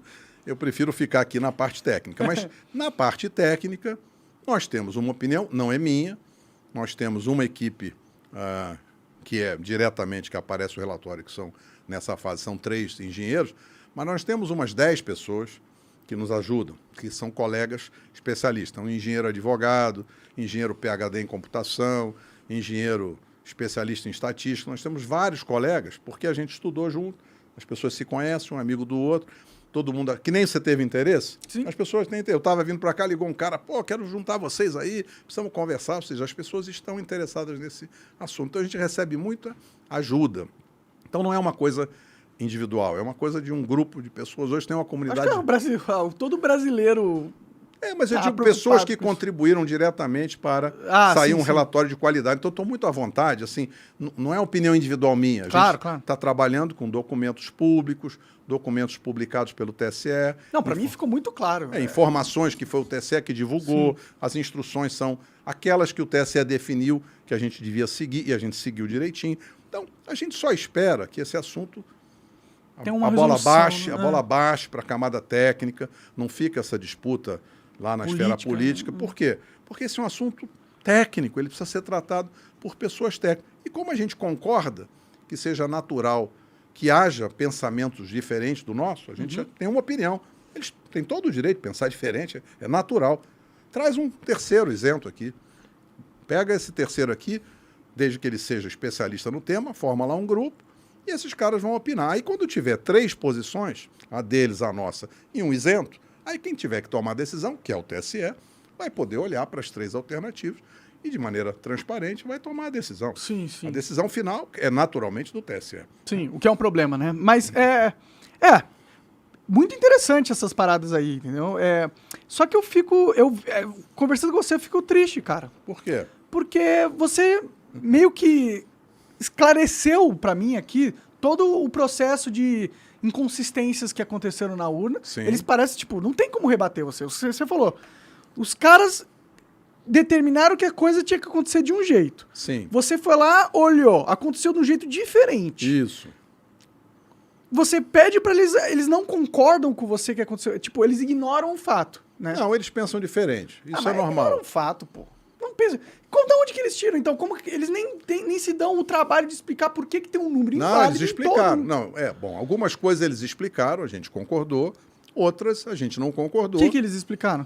Eles disseram, por exemplo, que eles haviam entendido que a gente estava dizendo que o arquivo log... Aquilo que você falou, não dava pra... Tá, Não, mas e eles disseram, não, tem aqui um código de carga, dá sim para associar o arquivo. Eles dizem, a gente concorda com vocês. Não dá pra saber qual urna deu erro, se deu Qual erro. urna gerou aquele log. É. Portanto, quando o log está errado, dá para saber que aquela urna não funciona direito, Sim. porque eu consigo associar. Bom, essa seria a maior preocupação, assim, técnica, né? Se dá pra fazer Olha, isso. na realidade, assim, isso precisa ser compreendido pelas pessoas como algo natural, que é o que eu falei no comecinho. Tecnologia é algo imperfeito. O meu celular trava, o seu computador trava. Sim. Isto é normal. A urna trava. Isso é normal. Só que a urna é missão crítica. Então, por exemplo, a urna poderia ter um mecanismo que é muito comum em automação, que se chama watchdog. Né? Não é todo mundo que vai entender. Watchdog, pra mim, é um jogo. Então, mas o que é um watchdog? É como se tivesse um cachorrinho prestando atenção. E aí você diz a ele, fica quietinho aí, não morde não, não morde não. Agora, quando você parar de falar para ele não morde não, ele vem e morde. Então, o watchdog é algo que você coloca no equipamento missão crítica e quando acontece um erro, quando o programa se perde ou o programa trava, ele não vai tomar aquela ação que é dar uma cutucada no cachorrinho e dizer, não vem para cá não. Ele vem, ele faz o quê? Ele dá um reset, ele recupera automaticamente. Imagina um foguete, um avião, que dá um erro. Você acha que não dá erro? Todo o sistema tem problema. Sim. Mas quando você parte da premissa que é normal, você toma as cautelas devidas. Quando você não toma as cautelas devidas, o equipamento trava. Então, o que acontece? Vai lá um mesário e desliga e liga. Isto não é a melhor maneira de fazer. Então, existe uma oportunidade de melhoria aqui. A gente que espera que seja percebido que o nosso trabalho é um trabalho de contribuição, de colaboração. Quem audita, constrói. Quem audita, constrói valor para quem é auditado. Ninguém está aqui para atacar. A gente tem um sistema importante, a justiça brasileira faz um trabalho importante. Agora, assim como está previsto na resolução que eles escreveram, quando existe um indício de problema, esse precisa ser enfrentado. Sim. Como? Tecnicamente, cria a comissão e vamos trabalhar, vamos fazer a verificação. E será que isso quer dizer que alguma decisão do TSE deve ser na direção A ou na direção B? Eles vão decidir. Quem decide são eles. Mas eles, para decidirem, eles precisam ter uma Mas análise eles não podem técnica. se furtar de decidir, né? Eles Na não mi- podem na ter minha opinião, um problema desse e falar assim, foda-se, o Lula tá eleito, foda-se. Tá ligado? se eles se furtarem de analisar, eles estarão contrariando a resolução que eles escreveram. A resolução prevê, após o pleito você pode fazer uma verificação extraordinária quando houver fatos, indícios que mostrem. Existe alguma punição se eles não fizerem, se eles não seguirem o próprio protocolo? Isso eu não conheço. É jurídico, né? Eu também não creio, eu estou curioso, eu não sei como que vai desenrolar essa história toda. Eu acho que não é uma questão de punição. Eu acho que lá na camada jurídica, os juízes pensam, os advogados pensam, discutem, né? Tem aquela, às vezes a gente vê até, hoje em dia você tem a TV Justiça, então às vezes estão lá no Supremo, ou no próprio TSE, tem lá as decisões, você pode assistir, é até interessante. O advogado defende uma coisa, o procurador defende outra, eles discutem lá, depois eles tomam uma decisão. Nessa nossa área tem um evento interessante. 5 vezes o Congresso aprovou o comprovante impresso do voto como instrumento de auditoria. Por lei, assim? Lei. Isso não é... O pessoal fala, foi agora, o Bolsonaro... Não, isso vem lá de trás. Isso em 2001, acho que foi a primeira vez, onde se aprovou... Nossa, Bom, primeiro, comprovante impresso do voto nasceu com a urna.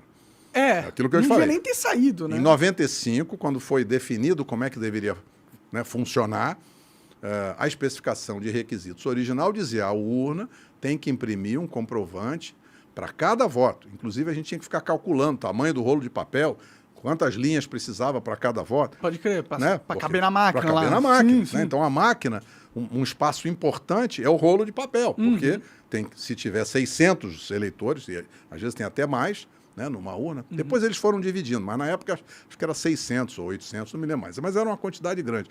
Pô, tem que caber todos os comprovantes. Sim, sim. Porque, enfim... Você não vai imprimir, né? Como você vai imprimir? Você vai faltar papel, por que imprime? Imprimia o comprovante, guardava numa caixinha. Para quê? Se houver algum questionamento ou se surgir algum indício de mau funcionamento, está previsto lá em 95. Como é que faz? Pega aquela caixinha onde estão os comprovantes e conta manualmente.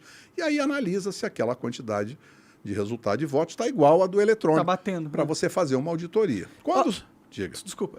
É que, para a galera, eu quero que vocês entendam o que ele está falando. Esse cara aqui, ele literalmente participou do projeto. Ele foi responsável pelo projeto que construiu a urna. Isso. Então, não tem alguém que entenda mais de urna que alguém que fez a porcaria da urna. E ele está dizendo, tem que ter voto impresso. Ele está dizendo, já era previsto desde o começo. O fato de não ter voto impresso é porque o nosso Estado ignorou o que estava na lei. É isso? Isso é um pouquinho mais complicado. O que nós estamos dizendo é o seguinte, num sistema como esse, para que você, eu, qualquer pessoa confie e a gente não fique nessa discussão, essa tensão, é importante que exista um mecanismo para verificar o registro de cada voto. E tem que ter um outro mecanismo que é para verificar a contagem de cada voto. Quando a gente pergunta para os colegas lá da TI, do TSE, eles já tem tudo isso. Eu digo, mas a discussão não é se tem ou se não tem. O mecanismo para verificar cada voto e o mecanismo para contar cada voto precisa atender à expectativa do eleitor. Não é uma decisão tecnológica. Toma aqui uma planilha aqui que eu fiz aqui, conta aí. O eleitor não entende, mas ele entende pra caramba o voto impresso na urna sendo contado na frente dele. Então, é por isso que em vários países, hoje em dia, já é consenso. Você tem que ter um comprovante impresso. Que países são esses? A Alemanha, que voltou para o voto em papel. A Índia, que tem votação eletrônica, onde votam bilhões, centenas de milhões de eleitores. Eles resolveram colocar uma impressora em cada urna eletrônica. Por quê? Para dar essa tranquilidade. Não é uma discussão tecnológica, é uma discussão de marketing, é uma discussão psicológica, de confiança das pessoas. Sim. Então, por exemplo, nós temos lá uma proposta de criar um documento eletrônico para cada voto, que a gente achava que ia ajudar a pacificar essa discussão, porque não ia dar tempo nessa eleição de colocar uma impressora, não dava tempo. 500 mil urnas novas. Agora, na próxima eleição, talvez essa seja uma forma de se fazer isso para não ter discussão. Não é uma questão tecnológica. Sim. É uma questão de confiança, tá certo? Pode crer. Bom, eu queria até fazer uma aposta com você de que nada vai mudar, eles não vão colocar nada. Certo. E daqui 4 anos a gente vai ter o mesmo problema, você vai ser chamado de novo. Eu pago a cerveja. Você gosta de cerveja? Eu gosto. Então tá bom. Então, se não acontecer nada, eu pago a cerveja. Demorou. Se tiver uma melhoria, você paga a cerveja. Tá combinado aqui. Com o maior prazer. Eu quero pagar essa cerveja pra você. ler, inclusive. Legal. Bom, a gente tem perguntas da galera. Eu acho que Opa, ela vai ter claro. curiosidade desse assunto. Sim, Vamos, sim. vamos trazer eles aqui pro Vamos, papo, então. Legal. Manda aí, Coca. Beleza, peraí. Ó, tem bastante 3 perguntas aqui. A primeira é do Guilherme Winter Jeremias. Ele falou o seguinte: gostaria de saber se aquela live do argentino tinha algo correto ou era 100% baseado em mentiras Tema e fatos polêmico. sem sentido. Mas já que eu não posso questionar isso, quero saber se é possível rodar o jogo Doom nas urnas. Essa é uma pergunta legal, olha. Eu acho que nas urnas novas deve dar para rodar, porque a urna nova já tem um processador bacana e tem memória flash, é capaz de dar. dá. Não sei, né? Qual a demanda, né? Porque tem muito. Sabe por quê? Porque um jogo desse, o lance do jogo é a parte gráfica. Então, você pega um computador gamer, né? Ele precisa ter um processador gráfico parrudão. É, um GPU grande. Exatamente, né? Que na realidade a GPU são múltiplos cores, né? 16 cores, 32 cores, para poder rodar uma tela bacana com alta definição. A urna não é feita para isso, então ela possivelmente... Um Tetris roda lá. Um Tetris roda com certeza. Eu acho que o Doom é antigão, ele tá falando. Mas a pergunta do argentino eu posso comentar. O que aconteceu nessa eleição? Como ela se tornou uma coisa de interesse geral e polêmica, e o TSE divulgou, né? Quer dizer, é importante dizer isso, é muito positivo. O TSE fez um avanço de transparência. Não dava para fazer esses estudos que eles fizeram se não tivesse tudo publicado. Quer dizer, então, houve um avanço de Tem transparência. uma boa vontadezinha lá dentro, então. Eu acho que é um processo evolutivo. Talvez eles sejam só arrogantes pra caralho e acham que eles são tão foda que eles não precisam de Engenheiro ninguém. é complicado, engenheiro é um bicho, engenheiro, meus colegas, é tudo complicado. Mas a pergunta dele é pertinente. O que foi feito? Aquilo que eu comentei. Como os dados estão todos lá, e como as plataformas na nuvem hoje permitem as pessoas fazer estudos estatísticos, então o que a turma fez? Usou diferentes ferramentas e começou a fazer estudos. É complicado, porque quando você pega uma planilha, você pega um Excel, o limite é 1 milhão de linhas. E como eu falei, você pega os boletins de urna de um turno, dá 70 milhões de linhas. Então nós hoje temos uma base de dados dos boletins de urna que são 150 milhões de linhas com os 2 turnos. E quando você vai para os logs, aí, como eu falei, dá mais de 4 bilhões de linhas. Então, mas as ferramentas na nuvem permitem isso quando você tem uma plataforma. Então, os caras começaram a estudar. O que esse cara fez lá? E a gente validou parte dos estudos que eles fizeram. O que ele disse? Olha, se tiver aqui uma amostra homogênea, e aí é uma análise de estatística, ele disse, olha, eu entendo que seria uma boa amostra homogênea eu pegar cidades, municípios menores com 50 mil habitantes, até 50 mil, eleitores, ou até 100 mil eleitores, tá bom? E aí eles disseram, olha, quando a gente faz essa análise de votos nesses municípios menores, que a gente considera como uma amostra homogênea, a gente percebe um comportamento diferente entre urnas de modelo novo e urnas de modelo antigo.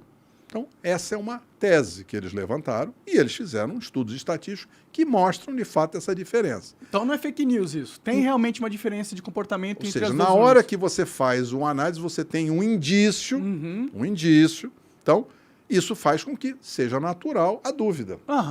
Quem é que tem que explicar? A Justiça Eleitoral, sim. Claro. Quer dizer, devia ser natural. É que a briga está muito, assim, briga, né? É como... Uma coisa é você sentar no boteco e ter uma discussão de amigos. Outra coisa é você sair na porrada. Quer dizer, guerra. Hoje em dia a gente tem guerra. Pois né? quer dizer, isso é que precisa baixar a bola. É natural que alguém diga, olha, esse fato estatístico é improvável. Vamos estudar? Então, se aquele relatório argentino, até o rapaz estava hoje lá na audiência do Senado, ele tem um ponto. Ele disse, olha, eu achei diferença. Ele não pode afirmar 100%, porque ele não tem todas as ferramentas. O que seria legal? Seria legal se tivesse um comprovante de um registro digital de cada voto, seja impresso ou seja eletrônico, mas fosse um comprovante individual que você pudesse chegar e dizer assim, vamos recontar? Aí não tinha discussão. Sim. Você vai nos Estados Unidos, por exemplo, a Geórgia é assim, tem outros estados que são assim. Lá, como tem máquina às vezes, mas tem um papel, tá? Tem um voto em papel. Nem discute. Está na lei da Geórgia, assim, se a diferença entre o candidato majoritário que ganhou e o candidato majoritário que perdeu for menor de 2%, que foi na eleição do Trump com o Biden, menor de 2%, tem que recontar. Não precisa nem discutir judicialmente, faz parte da regra. O cara já diz assim, o sistema não é perfeito. O sistema não tem uma precisão de 100%. E eu, na minha opinião técnica do nosso time, é uma maneira errada de olhar para o sistema de missão crítica e dizer, não, é precisão 100%. Se tiver um voto para um lado, o cara ganha. A gente diz, não devia ser assim. Se a diferença for pequenininha, precisava ou recontar ou fazer de novo. E no Brasil foi minúscula a diferença. Então, quem é que disse que a precisão é 100%? Só o TSE. Mas nós estamos vendo que indícios de mau funcionamento mostram o mundo real. Não quer dizer que é ruim, só quer dizer que a expectativa estava errada. Quer dizer, achar que tudo é perfeito é que está errado. Nós temos que aceitar que a tecnologia ela é imperfeita. Porque na hora que a gente aceita que ela é imperfeita, da mesma maneira que tem lá, aliás, o TSE reconhece que é imperfeito quando ele escreve uma resolução e diz verificação extraordinária após o pleito.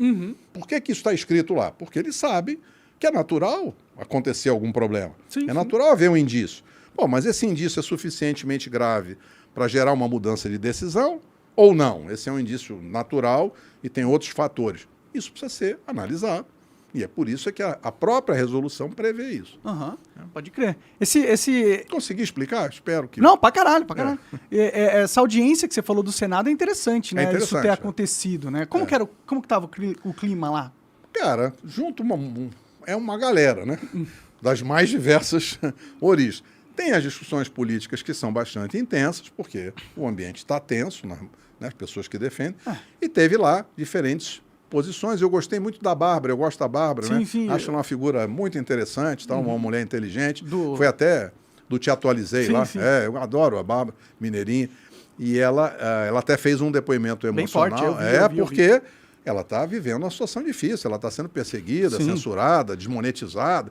Esse negócio que vocês... E ela, trabalhava disso, mãe de 2 filhas, Claro. tirou a fonte de renda dela, Claro. perseguição do Estado, claro, censura, inclusive, que deveria ser legal. Claro. Eu sei bem, eu tô sofrendo Você a mesma vive isso, coisa. claro. Então, Justamente teve esse porque lado. eu falei da live do argentino, e eu nem falei que era certo, com certeza. Falei, teve isso aqui, eu achei os argumentos interessantes. São eles interessantes. parecem- Eu vou te dizer o seguinte, é interessante. Nós achamos aqui, sem entrar no mérito, nós olhamos falando, rapaz, que trabalho interessante. Quem fez isso é inteligente. Não vamos entrar no mérito, vamos fazer juízo de valor. Vamos dar valor. O cara fez um estudo. Sim. O que será que a gente pode aproveitar disso? Aí foi daí que surgiu a ideia. A gente falou, interessante isso aqui. Vamos tentar replicar? Nós conseguimos replicar. Ah, é? Nós conseguimos replicar. Interessante isso. Agora... E a deu as no- mesmas coisas. Deu na mesma direção. Alguns Entendi. números até, ele publicou lá uns cálculos, teve cálculo que a gente achou na segunda casa decimal. Pode crer. Agora, a gente disse que os números estão corretos, a gente validou. E as conclusões? As conclusões é que parece, não é, tem fraude, a gente não diz isso, a gente diz, olha, há um indício importante. Estudo estatístico, ele indica, no mundo jurídico, né, você, a gente que faz, enfim, parecer técnico, no mundo jurídico, você olha para o estudo estatístico como um indício, ou seja, é algo que é forte, que é improvável, diz a gente devia aprofundar essa análise. Então, quando a gente viu aquele estudo, a gente foi aprofundar a análise e foi isso que nos motivou a usar a plataforma e buscar mais coisas. Mas o que de fato gerou interesse, esse é um fato importante. Não, eu Claro. achei muito interessante que Muito vocês interessante. refizeram os cálculos Nós e recebemos. deu a mesma coisa até em casas decimais, em algumas... Deu, mas a gente Isso é fez um interessante. negócio, é interessante, mas a gente fez um negócio seguinte, ele ali mostrou Nordeste. A gente olhou e falou, olha, vamos fazer Brasil inteiro, né? Porque fica mais isento. Então, a gente fez Brasil inteiro. E o que acontece? Existem estados em que tem uma interferência, ou há um indício de uma interferência do modelo de urna no percentual, favorável a um candidato. Existem estados que é o contrário, é favorável a outro candidato. Entendi. Ok? E aí a gente olha para isso e diz assim, qual é a conclusão? A conclusão é uma dúvida. Então a gente precisa sentar com os colegas do TSE e aprofundar essa análise para compreender o que está acontecendo. Existe um contra-argumento que é forte, que os caras do TSE falam e outros colegas falam, dizendo, olha, tem que tomar cuidado porque tem que ver como é que foi a distribuição logística das urnas. Então, Faz sentido. Faz Você pode sentido. ter um comportamento diferente se o modelo tem uma localização totalmente diferente, mas a localização deveria ser diferente por modelo, ou seja, cada modelo vai num lugar específico. Tem lugares que o modelo mais novo só não vão. Tá, mas aí o que acontece? Poderia, o sim, cara realmente. que é especialista em estatística, conversei com alguns, o cara me explica dizendo, não, calma, porque na hora que eu defino uma amostra e essa amostra é homogênea, eu consigo ter uma conclusão legal. Mas é algo difícil para explicar para um juiz. Né? Quer dizer, precisa de ter uma análise independente. Mas naquele mesmo estudo, ele fez uma outra análise depois, que nem ganhou tanta notoriedade, mas que para a gente foi até mais importante, que quando ele analisou comportamentos diferentes em arquivos log de urna. Tem lá no final daquele relatório, isso não ganhou muita notoriedade. O pessoal falou mais naquelas curvas. Aliás, aquela curva de Gauss que ele fez, perfeito, aquilo lá, muito bem feito. Então, assim, quem fez aquilo é muito competente, fez um trabalho muito bem feito, e os números a gente validou na nossa plataforma. As conclusões é que há indícios que precisam ser aprofundados. A gente procura olhar para isso sem emoção. Agora, o outro ponto foi, existem diferenças nos logs. Poxa, vamos olhar os logs? Então, por isso é que é importante a gente ler e ouvir. E é isso que a gente sugere para os colegas do TSE. Olha, todo esse universo de pessoas, eles não estão contra vocês do TSE. São pessoas interessadas, o tema entrou na agenda, tem um monte de gente qualificada. Eu vim para cá, o cara dizendo, olha, pô, tem um amigo meu que é um PhD, pô, lá na universidade, lá no Rio, o cara tem um grupo interessante, o cara queria fazer um trabalho, dá para fazer uma parceria? Eu falei, pô, que legal. Ou seja, então haverá agora vários grupos de matemáticos, de estatísticos, que vão, a partir de agora, estudar esse assunto. Pode crer. Então eu acho que esses relatórios todos, tem um outro interessante, além do argentino, tem outro que teve um seguinte olhar. Ele disse, olha, eu descobri aqui um negócio estranho, que parece haver uma interferência na diferença percentual em função do horário de encerramento da zona. Porque quando chega no final do dia, o mesário só pode fechar às 17 horas. Mas se tem fila, às vezes fica mais tempo. Então, o cara fez um gráfico dizendo, olha aqui que interessante. Se você olha a média de votos por sessão logo às 17h00, porque bateu 17h00, o cara, pum, quero fechar, porque não tem mais fila, quero ir para casa. Mas aí tem urna que fecha 17, 17h01, 2, 3, 4, e aí o cara montou uma curva. Disse, olha que coisa estranha, quando vai passando para frente o horário de fechamento, há uma curva aqui que tem um candidato que a média de votos dele vai crescendo. Aí a pergunta dele é razoável se imaginar uma interferência na quantidade média de votos em função do horário de fechamento? Em tese, não. Faz sentido. Em tese, faz sentido.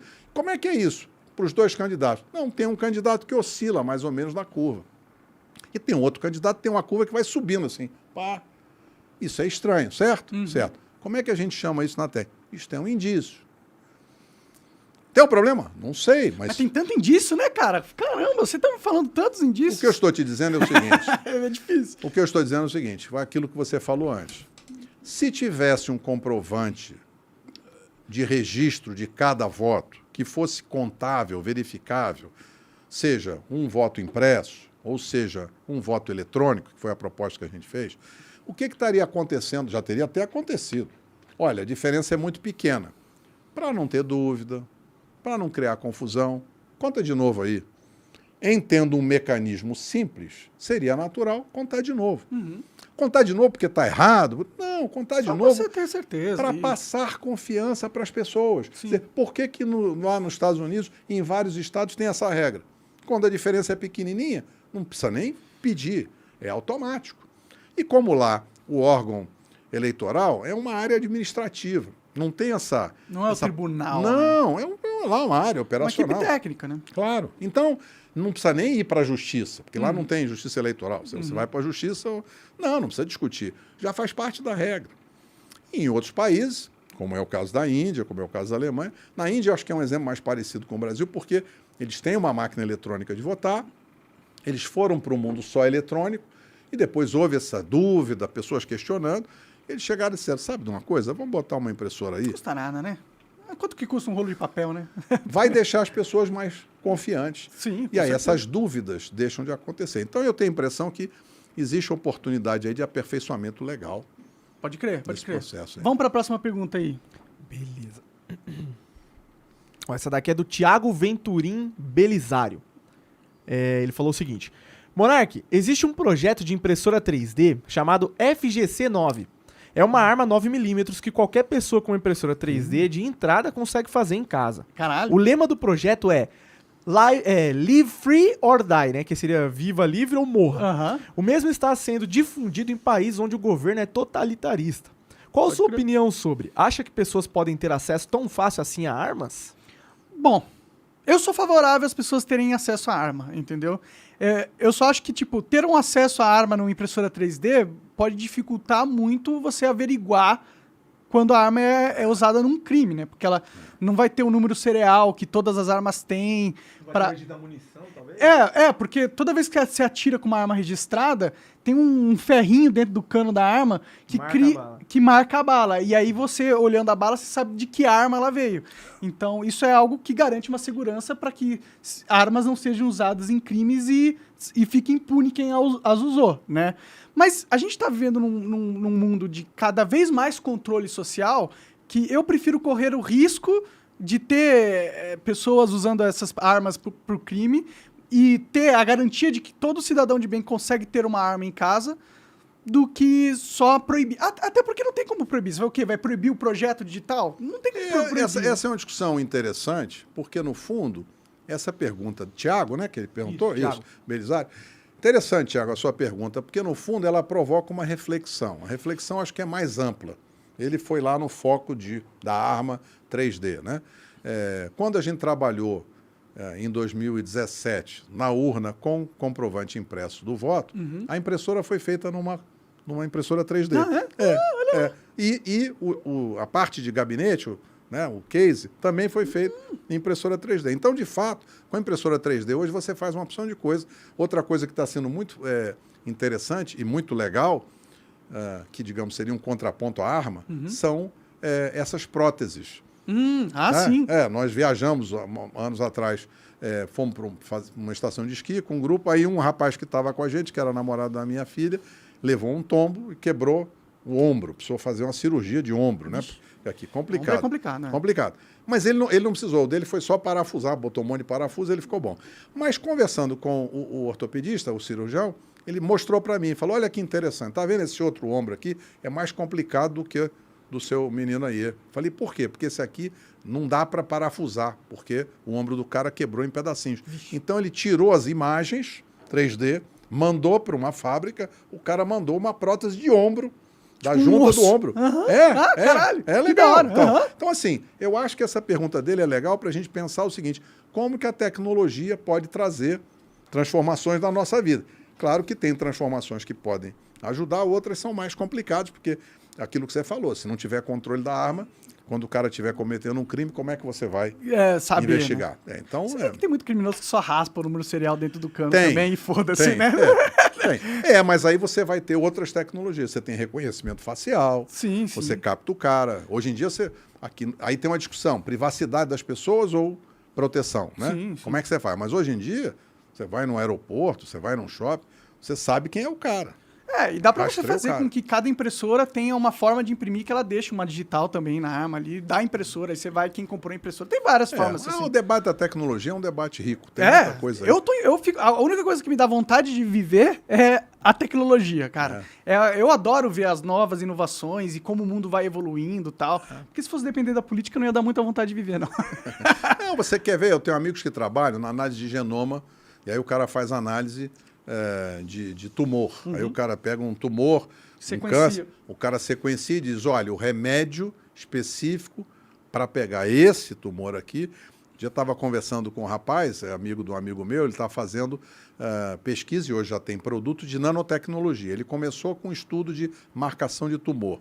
Depois ele evoluiu, porque ele estava lá, a área médica é muito difícil, política e tal, registrar na Anvisa. Ele falou, sabe, um amigo disse para ele, vem para o agro, pega essa sua nanotecnologia e coloca nas plantas. Ele está conseguindo melhoria de produtividade de 100% no trigo. Caralho, interessante isso aí. Muito interessante. Aí ele me explicando, é sensacional. O cara diz, eu consigo ir lá, eu faço uns marcadores dentro da planta, pulverizo uns negócios, e aí eu desestresso a planta. Então a planta fica mais zen. Ela fica mais zen, ela cresce melhor.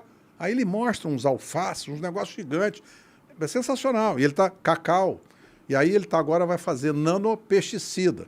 Então, e nanofertilizante. Então, em vez do camarada gastar esse montão e poluir, o cara vai gastar 20 vezes a menos. E mais específico, mais eficiente. Dirigido. Então, aquilo que ele estava pesquisando, esse cara é um pesquisador, Marcelo, pesquisador da UNB, e ele, doutorado e tal, estava olhando para marcar tumor, complicou, ele veio para marcar a planta, estava um sucesso danado, está indo para os Estados Unidos. Foda, né? Que o cara que podia salvar a vida de milhares de pessoas. Mas Mas como é que ele vai salvar, né? Vai. Mais comida é salvar vai, a vida de milhares de pessoas. Mas é inclusive. muito legal. Então, tecnologia vem trazendo transformações muito positivas. Por isso que eu digo, eu sou otimista. Você pode olhar para o copo meio vazio, eu prefiro olhar o copo meio cheio. Tá certo, é melhor, você vai ser mais feliz assim. É, exatamente. Manda a próxima aí pra nós. Ó, essa daqui é do Lavender. Ele falou o seguinte. É meio complicadinha, vou ler, é grande, mas aí acho que Vamos no em final frente. vai dar pra entender. É legal. Ó, gostaria de ouvir do Carlos Rocha se ele concorda que o TSE cometeu um erro teórico de estatística em sua resposta à auditoria do PL. Os técnicos do TSE afirmaram pelas urnas não serem distribuídas nas zonas eleitorais pelo país de maneira aleatória em relação ao modelo. Não é possível afirmar que o desvio das urnas antigas para o Lula significaria prova de indício de fraude nas urnas antigas. O problema é que isso não é verdadeiro. A distribuição, como o TSE chamou, por conveniência dos TREs locais, não invalida que a distribuição de 200 mil urnas antigas ainda assim segue a lei dos grandes números e o teorema do limite central. Dessa forma, não deveria haver nenhum desvio, a média de ambos modelos deveriam convergir. Caralho, é Rapaz, complexo olha, mesmo. Eu não- Como é que ele chama? Lavender. Lavender. Rapaz, primeiro, que pergunta legal. Eu vou frustrar você, eu não sou um estatístico, não é a minha área de especialidade. Eu coordeno o time e tenho os caras estatísticos, então eu não estou qualificado Inclusive, se para quiser me responder. indicar um puta estatístico, eu queria receber ele aqui. Pô, legal, É. legal. Tem o Éder, esse cara, ver se ele topa lá, porque o ambiente está meio Tá né? tenso, né? Eu, como sou... Tô na bagaça, vamos em frente.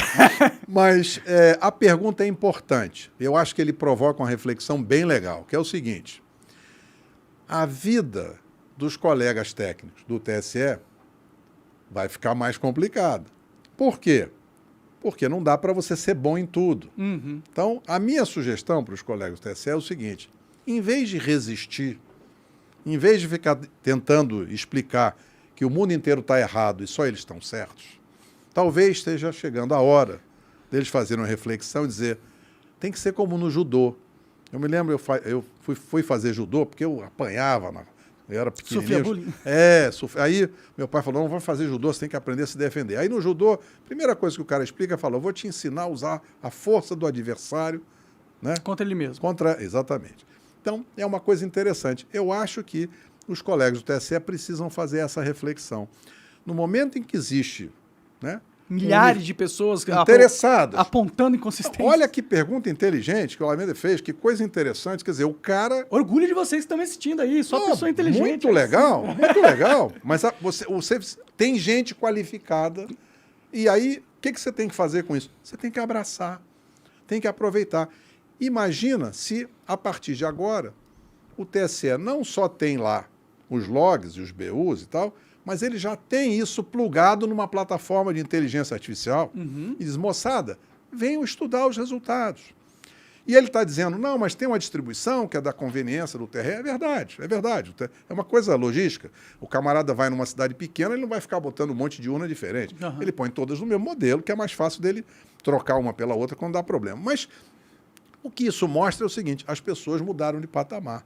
A tecnologia mudou de patamar e as pessoas vão fazer esses estudos. O estudo do argentino, esse outro que eu tive. Hoje tem vários, tem dezenas de equipes que ficam mandando coisa pra gente. Pode crer. Então, assim, o que eu O sugiro? brasileiro não é burro, né? A gente turma acordou, né? E a turma é criativa. Sim. Quer dizer, o cara que é bom de fazer game, ele também é bom de analisar estatística. A cabeça do matemático é igual. Sim. Então, eu acho que a gente tem que criar essa ampla comunidade. A gente tem discutido isso lá no Instituto Voto Legal, que é como é que a gente pode, de repente, criar uma rede social para discutir esse tema, para ter essas pessoas... E aí não sou eu que vou responder, quer dizer, uns vão conversar com os outros, Cria um fórum de cria um discussão. fórum de né? discussão. Você imagina se isso fosse aproveitado, né? Seria maravilhoso. Isso, nós temos esse propósito. A gente quer criar essa comunidade Da hora e demais. provocar as pessoas para ficarem trocando ideia, e com isso vão surgir ideias. Ou seja, o que eu estou convencido? Nessa confusão toda, nós vamos caminhar rapidamente para um sistema eleitoral completamente diferente, porque esse que está aí tem... 20 anos Isso, 26 anos. e tá provando que tem consistências, né? Está provando que tem oportunidade de melhoria. É só relaxa e aproveita e vamos em frente. Essa é uma ótima oportunidade de a gente consolidar a nossa democracia. Eles não são a favor da democracia, pra caralho? Claro, Então, isso é democracia. claro. É o que Mas você é tá legal o fazendo. seguinte, a turma aqui perguntando, dando ideia. Pô, eu já recebi vários e-mails, WhatsApp, dizendo, tô com uma ideia, tem uma maneira nova, é fácil de conferir o voto. Um monte de gente dá ideia. Então, Pode crer. o que eu estou convencido? Vai melhorar. Por isso que Tomara. eu sou otimista. Deus te ouça. Deus te ouça Que pra vai caramba. nos ouvir. Ô, Monarcão, teve 2 perguntas que não foi na plataforma lá, mas eu acho que vale a pena ler. Então manda, Legal. Pode mandar? Ó, uma foi da Uma Turma, ela falou o seguinte. Ela perguntou, né, pro Carlos, o que ele acha de utilizar o blockchain na contagem de votos. Se seria possível, o que você acha do blockchain e se seria legal vincular Ótima isso aí? pergunta. Blockchain é uma tecnologia legal, né, porque ela tem cadeia. Existem tecnologias similares, inclusive de empresas brasileiras, né, similares à blockchain, né, muito interessantes, que fazem essa conexão encadeada. O que essas tecnologias podem permitir, por exemplo, que pode ser uma função bem legal, né? Essa história de você simplesmente proibir o cara de levar celular, eu acho que isso vai ser repensado. Porque pensa o seguinte, o celular é uma baita de uma ferramenta. Imagina que você vai lá e você vota e aparece um código que está incluso, por exemplo, uma chave de blockchain, de tal sorte que você possa ler aquele código ou, eventualmente, anotar um número de 6 dígitos. E aí você junta aquele número de 6 dígitos, chega em casa ou no celular, tem um aplicativo do próprio TSE ou independente, onde você digita a seção, zona e aquele número de 6 dígitos e o cara diz, o seu voto foi contado corretamente.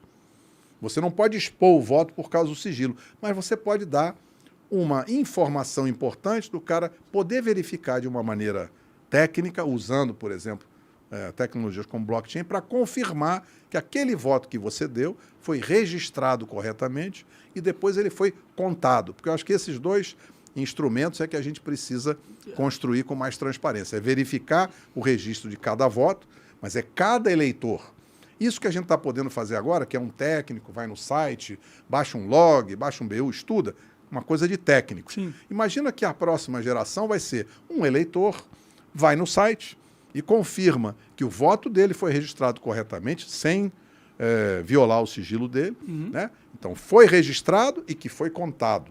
Eu acho que esse é um o problema blockchain- legal para ser O cara resolvido. faz dinheiro com o blockchain, o Exatamente, voto, então deveria exatamente. aproveitar essa tecnologia. Se você poder correlacionar e dizer, sem violar, né, o anonimato do eleitor, sem violar o sigilo, você garantir que o voto dele foi de fato registrado e que depois foi contado. Pode crer. Eu acho que blockchain vai ajudar nisso. Da hora demais, espero que coloque. A ideia é legal. É a última que tem aqui. Essa daqui é meio técnica, mas acho que melhor que você para responder não vai Vou ter. tentar. Vamos lá, ó.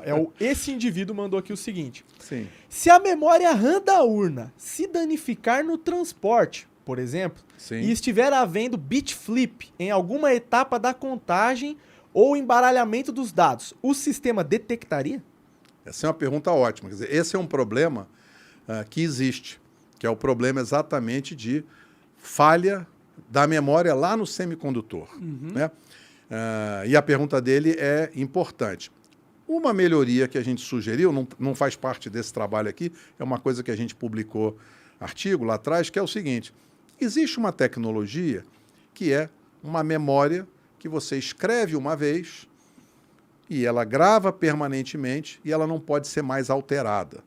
Ou seja, a mesma função que a gente espera do papel. Né? Você imprime, não dá para mudar, depois você pode contar. Existe memória semicondutor, que chama WORM, que é Write Once, Read Many, que é feito para você escreve uma vez, ela não apaga mais e você pode ler várias vezes. E aí você pode escrever em mais de um lugar para você ter redundância.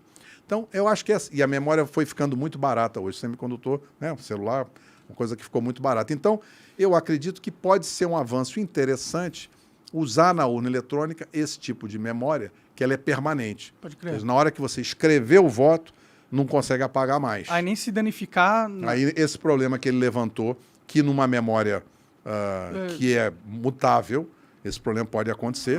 Agora, se você tiver Poderia uma memória... alterar o voto, né? Tá no transporte ali, bateu, ele manda... Existem inconsistências, Difícil, existem... Não, mas o ponto dele é... O que ele está dizendo para explicar para as outras pessoas? Está dizendo, se tiver uma falha técnica lá na memória, né, lá no chip, lá dentro da urna, isso pode gerar um problema? A resposta é claro que pode. Por quê? Porque a tecnologia é imperfeita. Então, volta ao tema lá do começo. Hardware dá pau de hardware. Software dá pau de software.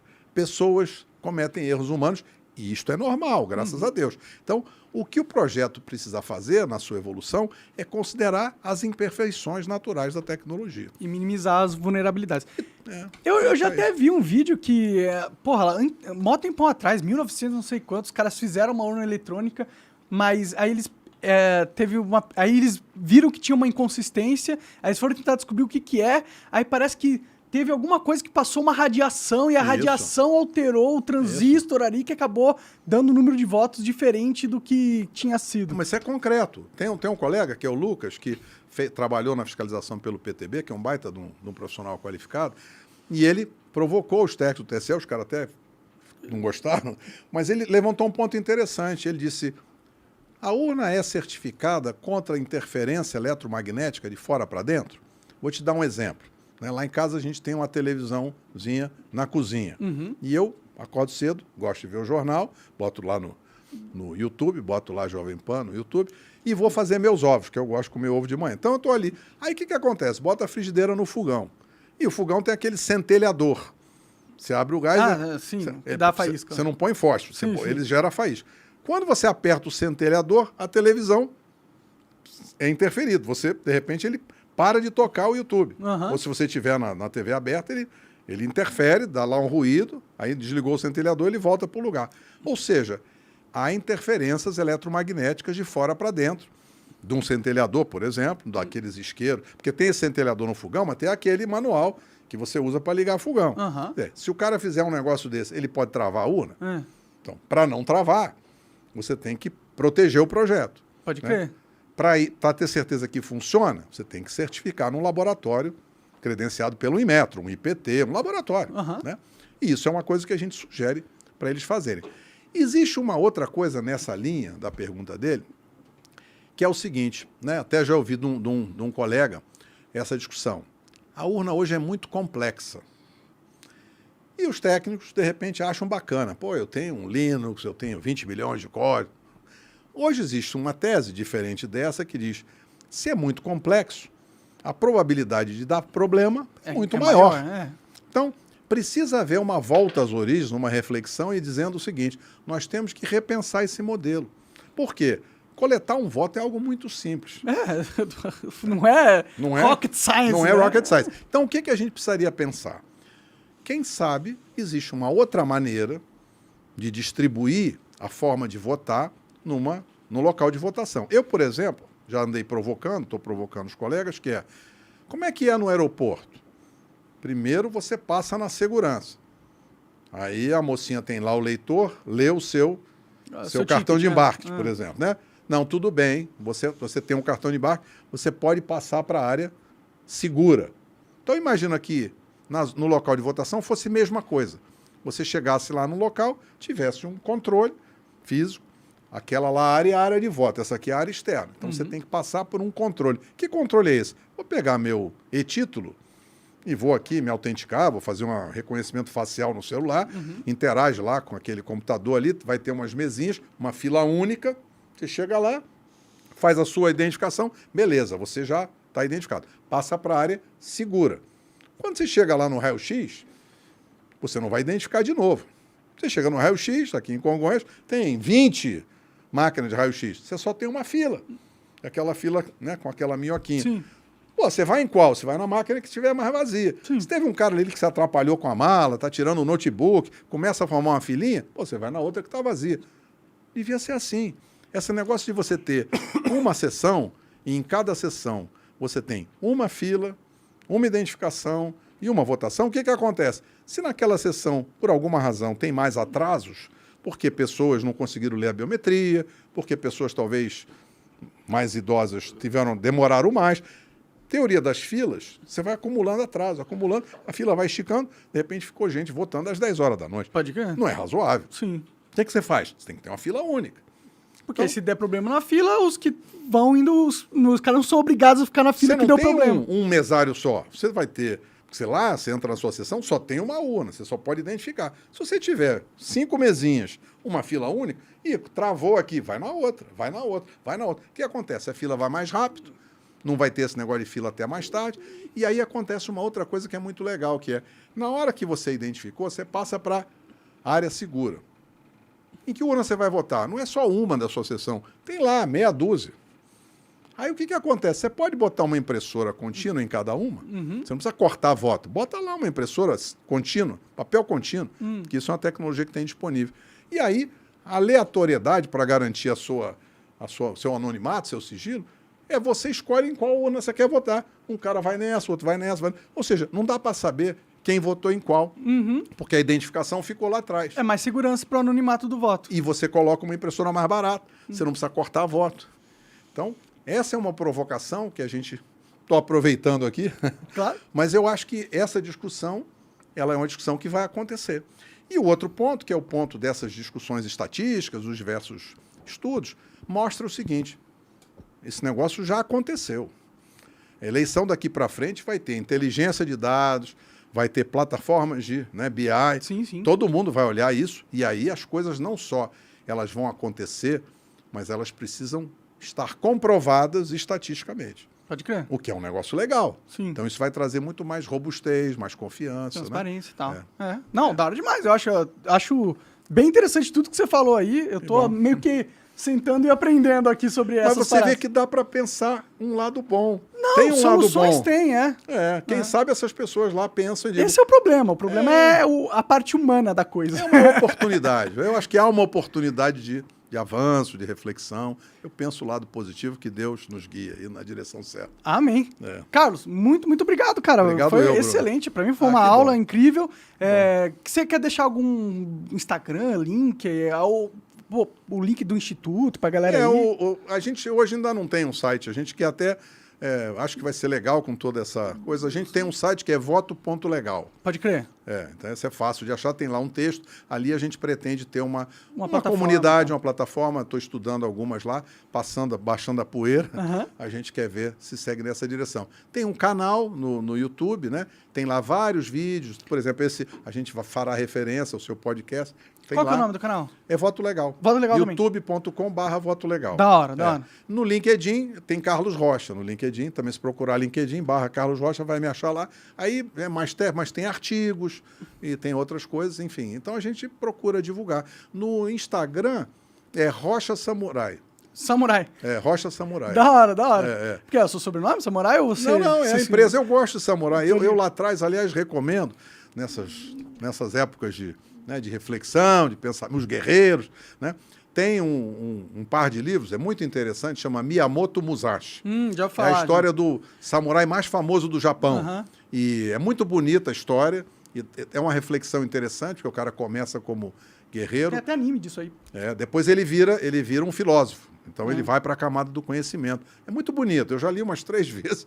Eu acho que vale uma leitura, é bem interessante. Pode crer, vou dar uma olhada. Legal. Ele aparece até tem uma série que faz referência também, que é o Westworld. É verdade, que verdade. tem o Musashi lá. Tem o Musashi, é verdade.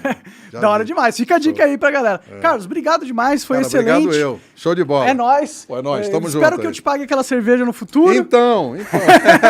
Tá registrado aí. Demorou, hein? Em vídeo. É verdade. Então, obrigado aí todo mundo que Valeu, acompanhou. pessoal. Obrigadão. E